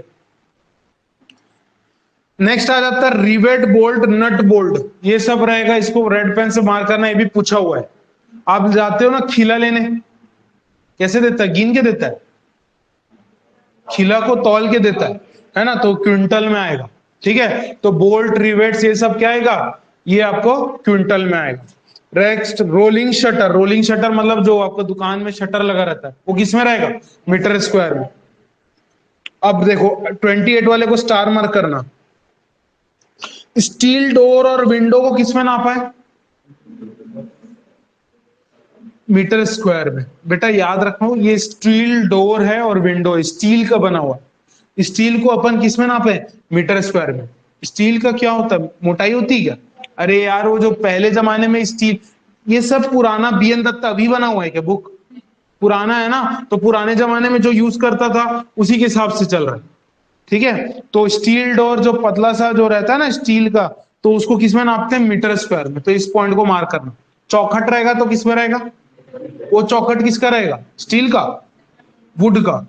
वुड का चौखट किस में रहेगा, मीटर क्यूब में। स्टील का डोर विंडो किस में रहेगा, मीटर स्क्वायर में। आई बात समझ में। नेक्स्ट आयरन रेलिंग, जो रेलिंग लगा रहता है वो किस में रहता है, मीटर पे। ठीक है, रनिंग मीटर में काम होता है, उसको बोलते हैं रेलिंग। रेड पेन से मार्क करना रेलिंग को भी। कोरुगेटेड आयरन शीट बहुत इंपॉर्टेंट है, स्टार मार्क करना। कोरुगेटेड आयरन शीट, जो सामने में आपने टीना लगा है ना, उसको कोरुगेटेड शीट बोलते हैं। कोरुगेटेड नाम ही क्यों है, क्योंकि उसका शेप ही ऐसा है, देखो ऐसा, ऐसा रहता है, ऐसा, हाँ ऐसा।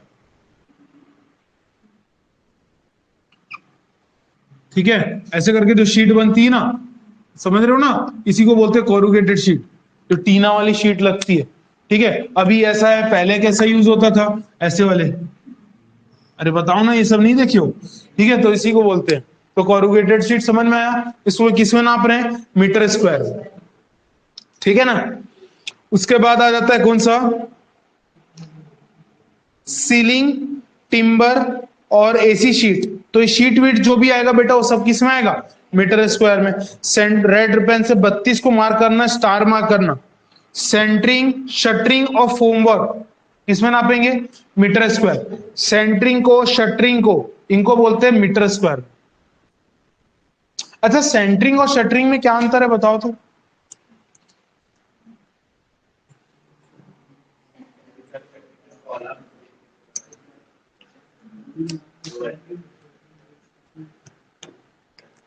शटरिंग करना मतलब क्या होता है और सेंटरिंग मतलब, जो प्लेट्स लगे रहते हैं वो सब हो गए, और सेंटरिंग सपोर्ट के लिए जो प्रॉप्स यूज करते हैं उसको। चले, तो सेंटरिंग एंड शटरिंग ये किस में नापेंगे, तो इसको बहुत इंपॉर्टेंट है बेटा, मार्क करना मीटर स्क्वायर में। ठीक है, मीटर स्क्वायर में नापा जाता है। अब आपसे एक क्वेश्चन है, एक क्वेश्चन ये है कि जैसे मान लीजिए ये आपका एक स्लैब है, ये आपका बीम है, और ये पूरा स्लैब है, टी शेप बीम। ठीक है, ऐसा है। तो इसमें हम लोग ये बताओगे मेरे को कि इसमें हम लोग शटरिंग का कैसे निकालेंगे क्वांटिटी,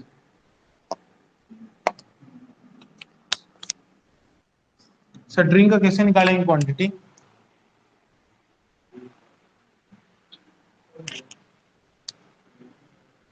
कैसे निकालेंगे, लेंथ और क्या। अब जैसे मैं बोल रहा हूं, मेरे यहाँ पर क्या बोलते हैं, 300 बाय 300 का बीम है, 300 बाय 300 का बीम है। अब बताओ कैसे निकालेंगे इसका, अगर मेरे को मान लो अगर शटरिंग निकालना है, कैसे निकालूंगा। चलो, और लेंथ भी दे देता हूं, लेंथ मान लीजिए 5 मीटर का, 5 मीटर, इसको भी उसमें करना है तो 5000 मीटर लिख दिया, mm लिख दिया। चलो, अब बताओ अगर मेरे को इसका टोटल निकालना है तो मैं कैसे निकालूंगा शटरिंग, चारों तरफ का लेंगे कि 3 फेज लेंगे, पहले बस यही पूछना है, कोई सोचा थोड़ी है चौथा 4 फेज होगा, नहीं, बस मैं ऐसे ही जनरल, कई लोग ज्यादा सोचते हैं ना, इसलिए मैं पूछा हूं। देखो, जनरली हम लोग शटरिंग कहाँ लगता है बेटा, यहाँ लगता है, नीचे लगता है और साइड में लगता है, ऊपर में थोड़ी शटरिंग लगता है। तो डाले कहाँ, है ना, कंक्रीट डालना भी तो है। तो इसलिए हम लोग क्या करते हैं, 3 फेज का लेते हैं। ये इंपॉर्टेंट है क्योंकि ये क्वेश्चन पूछा जाता है। ठीक है, अब जैसे बीम की कास्टिंग हुई होगी तो नीचे में लगा होगा, साइड में लगा होगा और ऊपर से डालते हैं ना, तो इसलिए 3 फेज का लेते हैं। तो ये सब जनरली क्वेश्चन आता है, मतलब ऐसा नहीं है कि पूछ देगा, लेकिन ये थोड़ा डीप क्वेश्चन है। ठीक है, चलिए उसके बाद देख लेते हैं कहां पर आएगा, प्लास्टरिंग वर्क, जितना भी प्लास्टर होगा वो किस में होगा, मीटर स्क्वायर में होगा। ठीक है, पॉइंटिंग किस में होगा, मीटर स्क्वायर, मतलब धार कोर बनाना वही होगा। अभी होता है डाडो, क्या होता है डाडो को क्या बोलते हैं, देखो देखो, डाडो जनरली क्या होता है, आपका बाथरूम का दीवार है ना, यहाँ पर लगाया हो आप शावर, है नहीं, शावर जी, तो अब नहाने गए हो, तो यहाँ पर इतने में क्या रहेगा, टाइल्स लगा रहता है, ऊपर में क्या रहता है, नॉर्मल वॉल रहता है, नीचे में टाइल्स, इसी को बोलते हैं डाडो। आरी बस समझना, डाडो क्या होता है, जो टाइल्स वाला पोर्शन होता है उसी को डाडो बोलते हैं। ये जनरली एक आदमी के हाइट के हिसाब से मापते हैं, ताकि क्या हो, पानी दीवार में छीटा ना पड़े, इसलिए हम लोग, ताकि दीवार खराब ना हो, इसलिए हम लोग जो टाइल्स यूज करते हैं वो, आजकल भले सब भर देते हैं लेकिन जनरली इतने को डाडो बोलते हैं। आरी बात समझ में, तो डाडो को किस में नापे हैं, मीटर स्क्वायर में। तो ये भी क्लियर हो गया, क्लियर हुआ कि नहीं। अब आ जाते हैं नेक्स्ट, स्कार्टिंग। स्कार्टिंग मतलब क्या होता है, नीचे का, है ना, जो पोछा ओछा लगाते हैं ताकि दीवार मत खराब हो करके, इसलिए स्कार्टिंग लगाते हैं। हरी बात समझ में, तो स्कार्टिंग को किस में नापते हैं, किसमें नापते हैं, मीटर में। बहुत इंपॉर्टेंट है, रनिंग मीटर में जाता है। स्कार्टिंग मतलब समझ रहे हो ना, फ्लोर है और दीवार में जो थोड़ा सा आप जो बिछाते हो उसको बोलते हैं स्कार्टिंग। आ रही बात समझ में।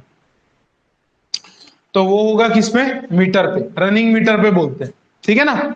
चले, तो डाडो हो गया मीटर स्क्वायर में, स्कार्टिंग हो गया रनिंग मीटर में, व्हाइट वॉशिंग मीटर स्क्वायर, एकदम easy, distemper metre square, polishing of food work metre square, ठीक है। अब removing of paint metre square, सब ये सब मीटर स्क्वायर है, एकदम इजी इजी है। फ्लोरिंग किस में होगा,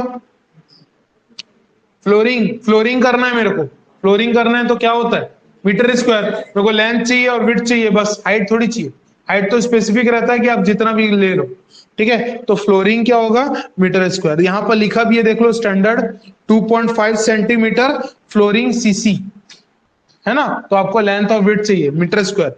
डोर एंड विंडो का सील क्या होगा, डोर एंड विंडो का सील किस में आएगा, मीटर स्क्वायर। देखो ना बेटा, ऐसे लंबाई और चौड़ाई, बस, तो ये किस में आएगा, मीटर स्क्वायर। डीपीसी को कहा नहीं देते हैं, सील ऑफ द डोर में नहीं देते हैं और वो वरांडा ओपनिंग में नहीं देते हैं, ठीक। पीवीसी पाइप, पाइप जो लगे हैं ना, सब किसमें, मीटर पे। चले, fixing of door and window number, fixing of door and window number, wood work वाला चौखट मीटर क्यूब, आपका steel door and window metre square. हरी बात समझ में? तो इसका सब टाइप का यूनिट होता है, इसलिए इंपॉर्टेंट है, स्टार मार्क करना उसको भी। Wall well sinking, well sinking मतलब क्या होता है, अरे पाइल सिंक कर जाता है ना, जो आपका कोई भी कॉलम बैठ जाना, वेल सिंकिंग, ये सब किसमें लेते हैं, मीटर में रहते हैं, ठीक है, क्लियर है ना। चलिए, पाइल ड्राइविंग, पाइल ड्राइविंग मतलब पाइल को अंडर डालना, उसको किस में बोलते हैं, मीटर में होगा कि नहीं, ठीक है, वो भी मीटर हो गया।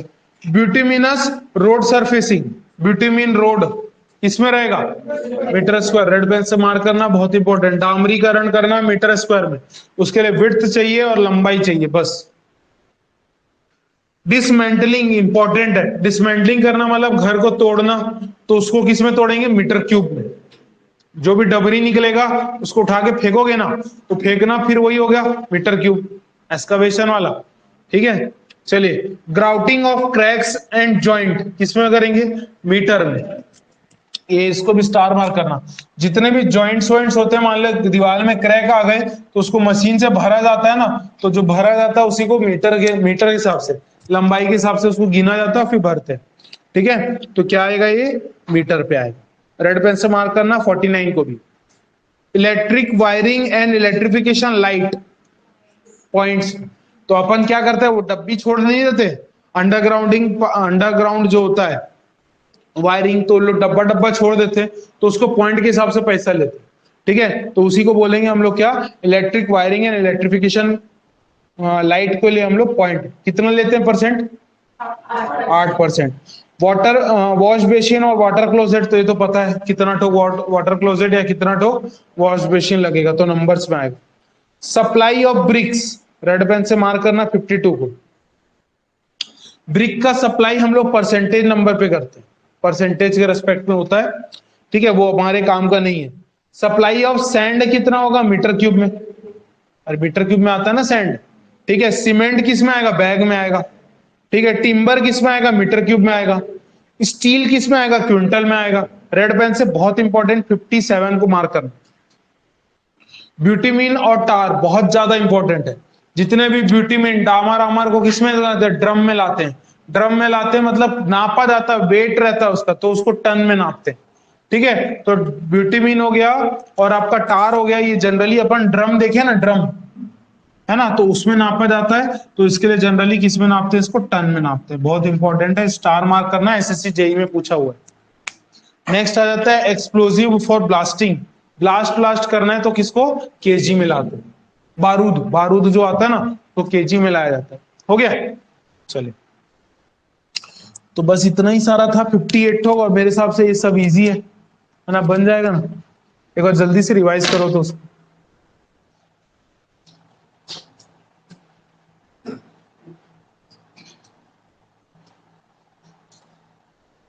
हाथ रखो एक तरफ, एक तरफ छुपाओ उसको हाथ से, एक एक चीज बताना पड़ता है, छुपाओ आंख से और खुद ही बड़बड़ाते जो एक एक चीज का आंसर बताते आना, अपने आप बोलना ना, मैं नहीं पूछ रहा हूँ।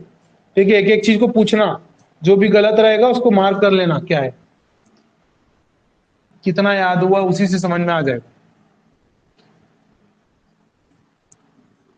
और जो याद नहीं होगा बेटा उसको स्टार मार्क करते चलना, ताकि आपको याद रहेगा कि ये मेरे को याद नहीं हुआ है।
हो गया क्या सबका? ऑनलाइन भी बताइएगा, हो गया क्या?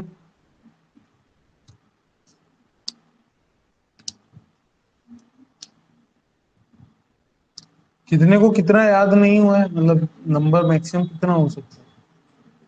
बस एक ही तो याद है, बाकी पूरा याद है? बाकी पूरा याद है? चलिए बढ़िया।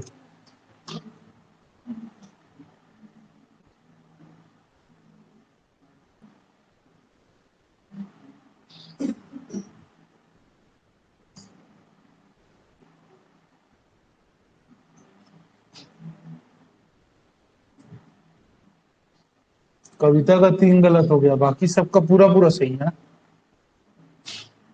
ठीक है ना? तो जो आपका गलत हुआ ना उसको बस स्टार मार्क कर लेना, वो आपके लिए इंपॉर्टेंट हो गया। बाकी तो मैं जो बताया हूं वो तो इंपॉर्टेंट है ही। बाकी आप लोग जब मान लो भयंकर सारा गलत है तो मतलब समझ में नहीं आया होगा, है ना? चलिए अब आ जाते हैं size of doors and window.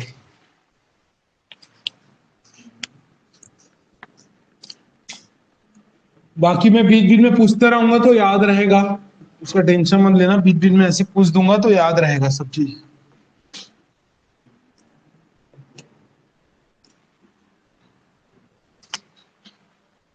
चलो अब नेक्स्ट पढ़ते हैं size of doors and window, जो डायमेंशन के रेस्पेक्ट में देखते हैं। तो पहला बोलता है साइज ऑफ डोर। तो डोर का साइज अपने को पता है, 1.2 क्रॉस 2.1, मतलब अगर मैं डोर बना लूं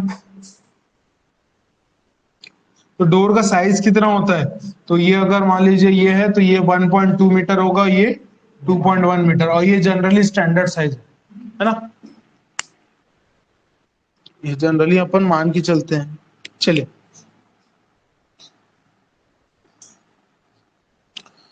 साइज ऑफ डोर का ये याद रखना, और यहीं पर डोर ऑफ क्या होता है, जैसे टॉयलेट वॉयलेट वॉशरूम वॉशरूम का कितना रहता है, तो उसका डोर अपना छोटा रहता है, उसका क्या साइज रहेगा, 0.1 से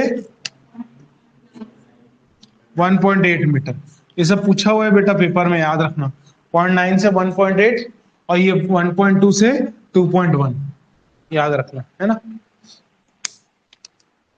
चलिए, size of window 1 metre by 1.5 metre का विंडो होता है, ये अपन नॉर्मल यूज करते हैं ना जो उसी के हिसाब से है, तो उसका साइज क्या है, तो उसका साइज है 1 मीटर बाय 1.5 मीटर, ठीक है, 1 metre by 1.5 metre normal size. अब देखो ये है, ये नॉर्मल है, ऐसे यहाँ मत देखो, यहाँ भयंकर बड़ा बड़ा है, ठीक है, नीचे में और बड़ा बड़ा है, ठीक है, तो ये आपका है, लेकिन अपन ऐसी जनरली देखेंगे तो क्या है, 1 मीटर बाय 1.5 मीटर, ये नॉर्मल ऐसी मान के चल रहे हैं जो लगता है, क्योंकि बिल्डिंग जो डिपार्टमेंट बिल्डिंग होती है वो नॉर्मल चीजें यूज करता है, कोई हाई चीजें यूज नहीं होती। चलिए नेक्स्ट, थिकनेस ऑफ प्लास्टर, बताओ तो क्या क्या पढ़े, 12 mm और 6 mm, 6 mm कहाँ यूज होगा, सीलिंग में, 12 mm कहाँ होगा, पूरे दीवारों में, ठीक है, तो थिकनेस ऑफ प्लास्टरिंग भी हो गया। थिकनेस ऑफ डीपीसी ये भी पता है, 2.5 सेंटीमीटर और 2 सेंटीमीटर, 2.5 का के लिए था M20 ग्रेड के लिए, और 2 सेंटीमीटर इसके लिए था 1:2 का सीमेंट मोटा। चले, राइज और थ्रेड क्या होता है, ये मान लीजिए सीढ़ी है, अब इसमें चढ़ना है, तो इसको क्या हो जाएगा, इसको बोलेंगे राइज और थ्रेड, ठीक है, इसको क्या होता है, राइज कौन सा होता है, थ्रेड कौन सा होता है, तो ये वाला पोर्शन जो होता है वर्टिकल मेंबर, ये जो वर्टिकल वाले हैं इसको क्या बोलते हैं हम लोग, राइज, और जिसमें पैर रखते हो उसको क्या बोलते हो, थ्रेड। आ रही बात समझ में, तो राइज और थ्रेड समझ में आया, जिसमें पैर रखते हो वो क्या होगा, थ्रेड, और जिसको जो आपको दिखता है वो क्या है, राइज। तो जनरल कितना लेते हैं राइज और थ्रेड, 150 इंटू 300। अरे बेटा नहीं पता है राइज थ्रेड क्या होता है तो बना ले, पता है राइज थ्रेड, जानती है दुर्गा, जानती है, तो 150 बाय 300 mm का, ठीक है, 150 बाय 300 mm का, तो 150 का क्या रहेगा, राइज होगा, मतलब समझ रहे हो ना, आपका ये जो रहता है ना, ये जितना ज्यादा आप रखोगे उतना चढ़ने में तकलीफ होगी ना। अपन तो अगर कोई घर बना रहे हैं, कोई बिल्डिंग डिजाइन कर रहे हैं, तो उसमें तो यही मानेंगे ना कि बच्चे से लेकर बूढ़े लोग आते हैं, तो सबके हिसाब से बनाना है, तो इसलिए हम लोग राइस कितना रखते हैं 150 का, और थ्रेड कितना रखते हैं 300, है ना, जनरली एक पैर का साइज उतना ही होता होगा, है ना, दानव लोग को छोड़ के। चलो नेक्स्ट आ जाता है height of plinth, height of plinth मतलब कितना होगा, 60 सेंटीमीटर, याद रखिएगा हाइट ऑफ प्लिंथ कितना रहेगा, 60 सेंटीमीटर। तो ये क्या बोल रहा है, हाइट ऑफ प्लिंथ 60 सेंटीमीटर, मतलब नहीं समझ में आया मेरे को, बताओ कहां से, ग्राउंड लेवल से। देखो हमेशा क्या होता है, आप लोग घर में देखे होगे ना, लोग प्लिंथ लेवल को थोड़ा ऊपर करके बनाते हैं,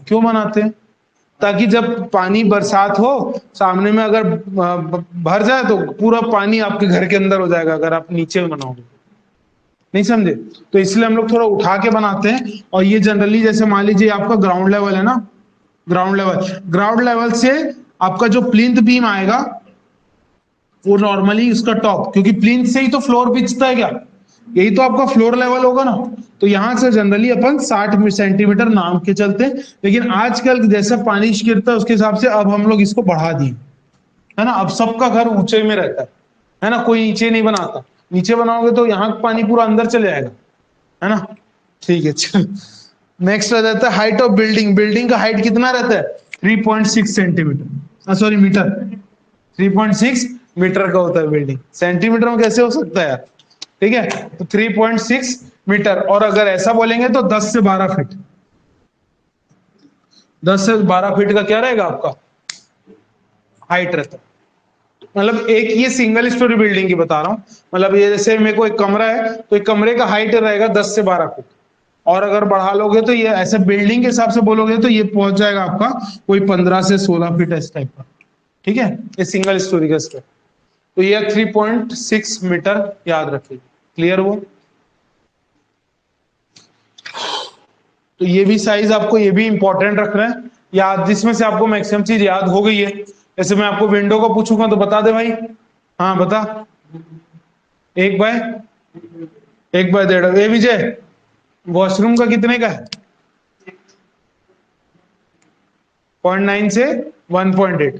ठीक है, अगर मेरे को ये बोलता तितिक्षिका मेरे को एक बात बताना, जो तेरा राइजन थ्रेड कितने बाय कितने का होगा?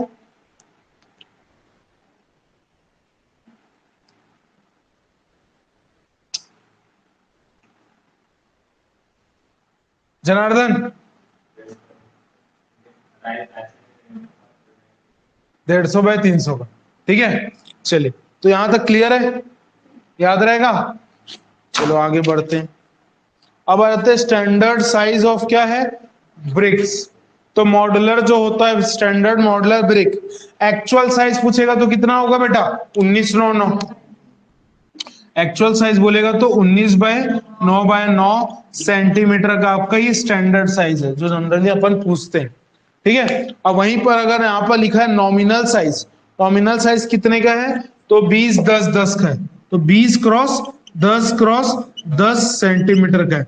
रेड पेन से मार्क करना। अब एग्जाम में कई बार दिक्कत क्या आती है, देखो आपसे क्वेश्चन में पूछेगा नॉमिनल और मॉडुलर और नॉन मॉडुलर ऐसे टाइप के क्वेश्चन घुमा घुमा के पूछता है, और ये क्वेश्चन आज भी पूछा जाता है। तो आपसे नेचुरल अगर आपसे पूछता है कि साइज ऑफ द ब्रिक्स क्या है, तो आप आंसर बोलोगे 19/9।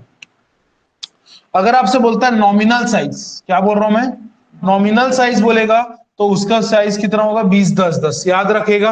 अब नॉमिनल से याद रखने के लिए एग्जाम पे आपको दिक्कत ना है, नॉमिनल में ओ है ना ओ, तो यहां से याद रखना यहाँ पर 20 10 10। अरे नहीं, मतलब बहुत ज्यादा दिक्कत होता है कई लोगों को नॉमिनल में ना 19/9/9 मार करके आ जाते हैं, क्योंकि ऑप्शन में दोनों रहता है। वो देखो हाउ बोल रहा है, मैं मारा हूं बोलता है, मारा हूं बोल रहा है ना तू। अरे तू जनार्दन क्या बोला था? हाउ बोलते है। ठीक है, तो 19/9/9 और ये याद रखना 20 10 10। तो ये जब नॉमिनल में ओ आता है ना, इसलिए याद रखेगा बेटा, ओ इसके रेस्पेक्ट में याद रहेगा। चलिए नेक्स्ट क्या आ जाते हैं हम लोग, thickness of wall with standard bricks. अब थिकनेस क्या बोल रहे हैं, तो हम लोग ने अभी अभी पढ़ा था आधा brick, 1 brick, 1.5 brick, 2 brick, 2.5 brick, 3, बस 2.5 तक, 2.5 तक ही है। मतलब समझ रहे हो कैसे? तो हम लोग जनरली कैसे कैसे लेके चल रहे हैं, तो ईटा का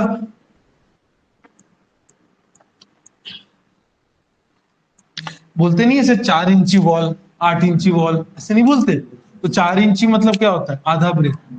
8 इंची मतलब 1 ब्रिक, ऐसे नहीं बोलते थे मतलब वो जो ठेकेदार लोग।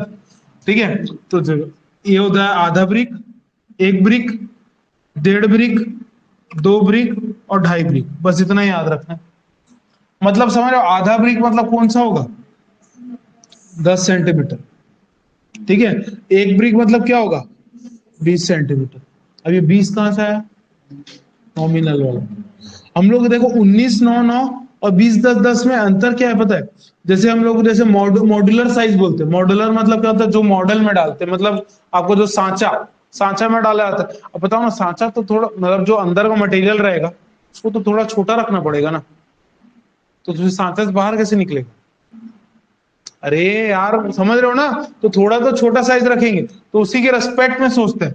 देखो अब ये हो जाएगा कितना? 30, ये हो जाएगा कितना? 40, और ये कितना हो जाएगा? 50 सेंटीमीटर। अब आपको एग्जाम में ये नहीं लिखा रहेगा, आपको बोलेगा आधा आधा मतलब आधा ब्रिक वॉल है, 1 ब्रिक वॉल है, 1.5 ब्रिक वॉल है, तो आपको पता रहना चाहिए बेटा कि उसका विड्थ कितना है। हरी बात समझ में? तो ये इंपॉर्टेंट है आपके लिए, बहुत इंपॉर्टेंट है, इसको मार्क कर लेना।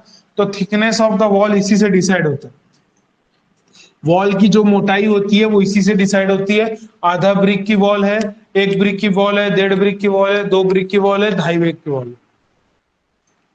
ठीक है, अब ये तो समझ में आ गया होगा, है ना? आधा ब्रिक की वॉल कैसे दिखेगा? कैसे दिखेगा आधा ब्रिक का वॉल?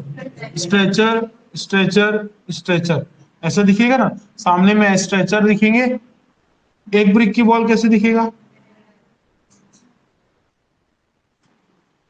मतलब सोच रहे हो, इससे पीछे में मोटा वाला वॉल है तो ये हेडर वाली वॉल होगी, एक ब्रिक का वॉल। ठीक है, 1.5 ब्रिक का वॉल कैसे हो सकता है?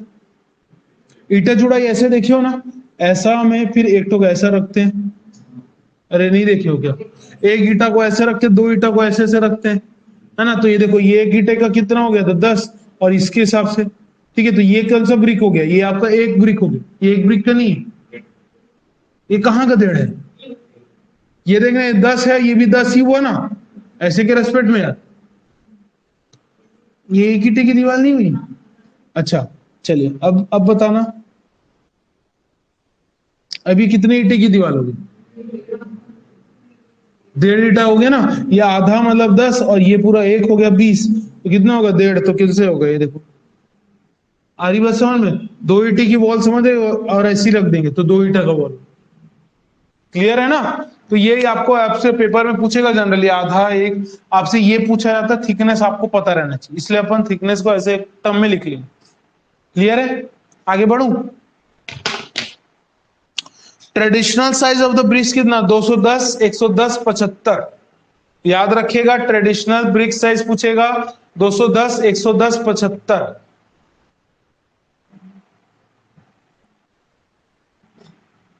ये आप अभी कोई भी ईटा को उठा के नाप लो, आपको यही साइज मिलेगा, 1999 का साइज नहीं मिलेगा, पूरा खोज लो कहीं नहीं मिलेगा। समझ रहे हो मैं क्या बोल रहा हूं? कहीं भी ईटा उठा के नापना, आपको 110, 210, 110, 75 का ही मिलेगा, या इसी के आसपास। 1999 का ब्रिक नहीं दिखता है, ठीक है। चलिए नेक्स्ट, अब ये क्वेश्चन है, इस क्वेश्चन को अपन पढ़ते हैं और एक बार ट्राई करते हैं कि क्या हमसे बन पाएगा। तो इस क्वेश्चन को क्या लिखा है? Estimate the quantity of brick work, plastering work required in a wall. 4 metre लंबा दीवार है, हाइट कितना है? 3 मीटर का, मोटाई कितनी है? मैं यहां पर मोटाई की जगह 1.5 ब्रिक लिख दूंगा, हरी बात समझ में? तो 1.5 ब्रिक का वॉल है, मतलब 30 सेंटीमीटर का। अब अपने को क्या बोलता है? कॉस्ट ऑफ ब्रिक दे रखा है 320 रुपए 1 मीटर क्यूब का लेगा पैसा, और कॉस्ट ऑफ प्लास्टरिंग बोल रहा है 8.5 रुपए 1 मीटर स्क्वायर का ले रहा है, तो बोलता है टोटल अमाउंट निकालना है। ठीक है, तो इस क्वेश्चन को बनाने की जरूरत नहीं है, आप बस देख लो। तो देखो क्वेश्चन में बोलता है ब्रिक बोल दिया ना, तो कितने का साइज रहेगा? तो ब्रिक वर्क कितने बाय कितने का हो रहा है? तो ब्रिक वर्क निकालना है बेटा, तो ब्रिक वर्क हो जाएगा आपका 4 मीटर लंबा है, 4 मीटर लंबाई है, विड्थ कितना है? 3 मीटर, और इसकी मोटाई कितनी है? 0.3 मीटर की वॉल है ना। हमको इसका ब्रिक वर्क निकालना है, तो क्या करेंगे? 4 क्रॉस 3 क्रॉस 0.3, तो आ जाएगा मीटर क्यूब में कुछ आएगा आंसर। ये आ गया 1 मीटर, मतलब इतनी मीटर क्यूब, और 1 मीटर क्यूब का कितना पैसा ले रहा है? 320 रुपए, तो 320 इंटू क्या कर दूंगा ये क्वांटिटी को, तो मेरा अमाउंट आ जाएगा। बताओ हाँ या ना, बताओ ना, ये तो इजी है क्या? ठीक है, तो हमको कुछ नहीं करना है, सिंपल 4 इंटू 3 इंटू 0.3 करेंगे, 3.6 मीटर क्यूब आया, 3.6 इंटू 320 रुपए करोगे, आंसर आ जाएगा। अब आ जाए प्लास्टरिंग की बात। प्लास्टरिंग में चलो क्या करेंगे बताओ? एक दीवार है 4 बाय 3 का, क्या करेंगे? 4 इंटू 3 कर दिए, कितना आ गया? 12। अब क्या करें? इंटू 2, क्यों कर रहे हैं इंटू 2? अंदर बाहर दोनों करेंगे, इसलिए रेड पेन से मार्क कर लेना वो 2 को। ठीक है, तो अब आपका हो गया 12 इंटू 2, तो हो गया 24, तो 24 मीटर स्क्वायर हो। 1 मीटर स्क्वायर का कितना रुपए ले रहा है? 8.5 रुपए, तो 8.5 इंटू 24 करोगे तो उसकी क्वांटिटी, उसकी अमाउंट आ गई। अब टोटल अमाउंट बोलेगा तो दोनों को सम अप कर दो। तो ये नॉर्मल क्वेश्चन है जो आपसे बन जाए, इसमें तो कोई ध्यान है ही नहीं, इसमें कुछ ऐसा निकालना नहीं, इसमें सब एब्स्ट्रैक्ट निकालना है, एब्स्ट्रैक्ट ही तो निकाले क्या। अब देखो मेथड ऑफ जो बिल्डिंग है, मेथड ऑफ बिल्डिंग एस्टिमेट्स है, ठीक है। इसमें जो हम लोग सेंटर लाइन मेथड है और long wall short wall method है, इस टॉपिक को अपन कल करेंगे, क्योंकि ये टॉपिक एक साथ चालू होगा, लंबा है, इसके बहुत सारे क्वेश्चन आते हैं, तो इस टॉपिक को मैं कराऊंगा कल, ठीक है।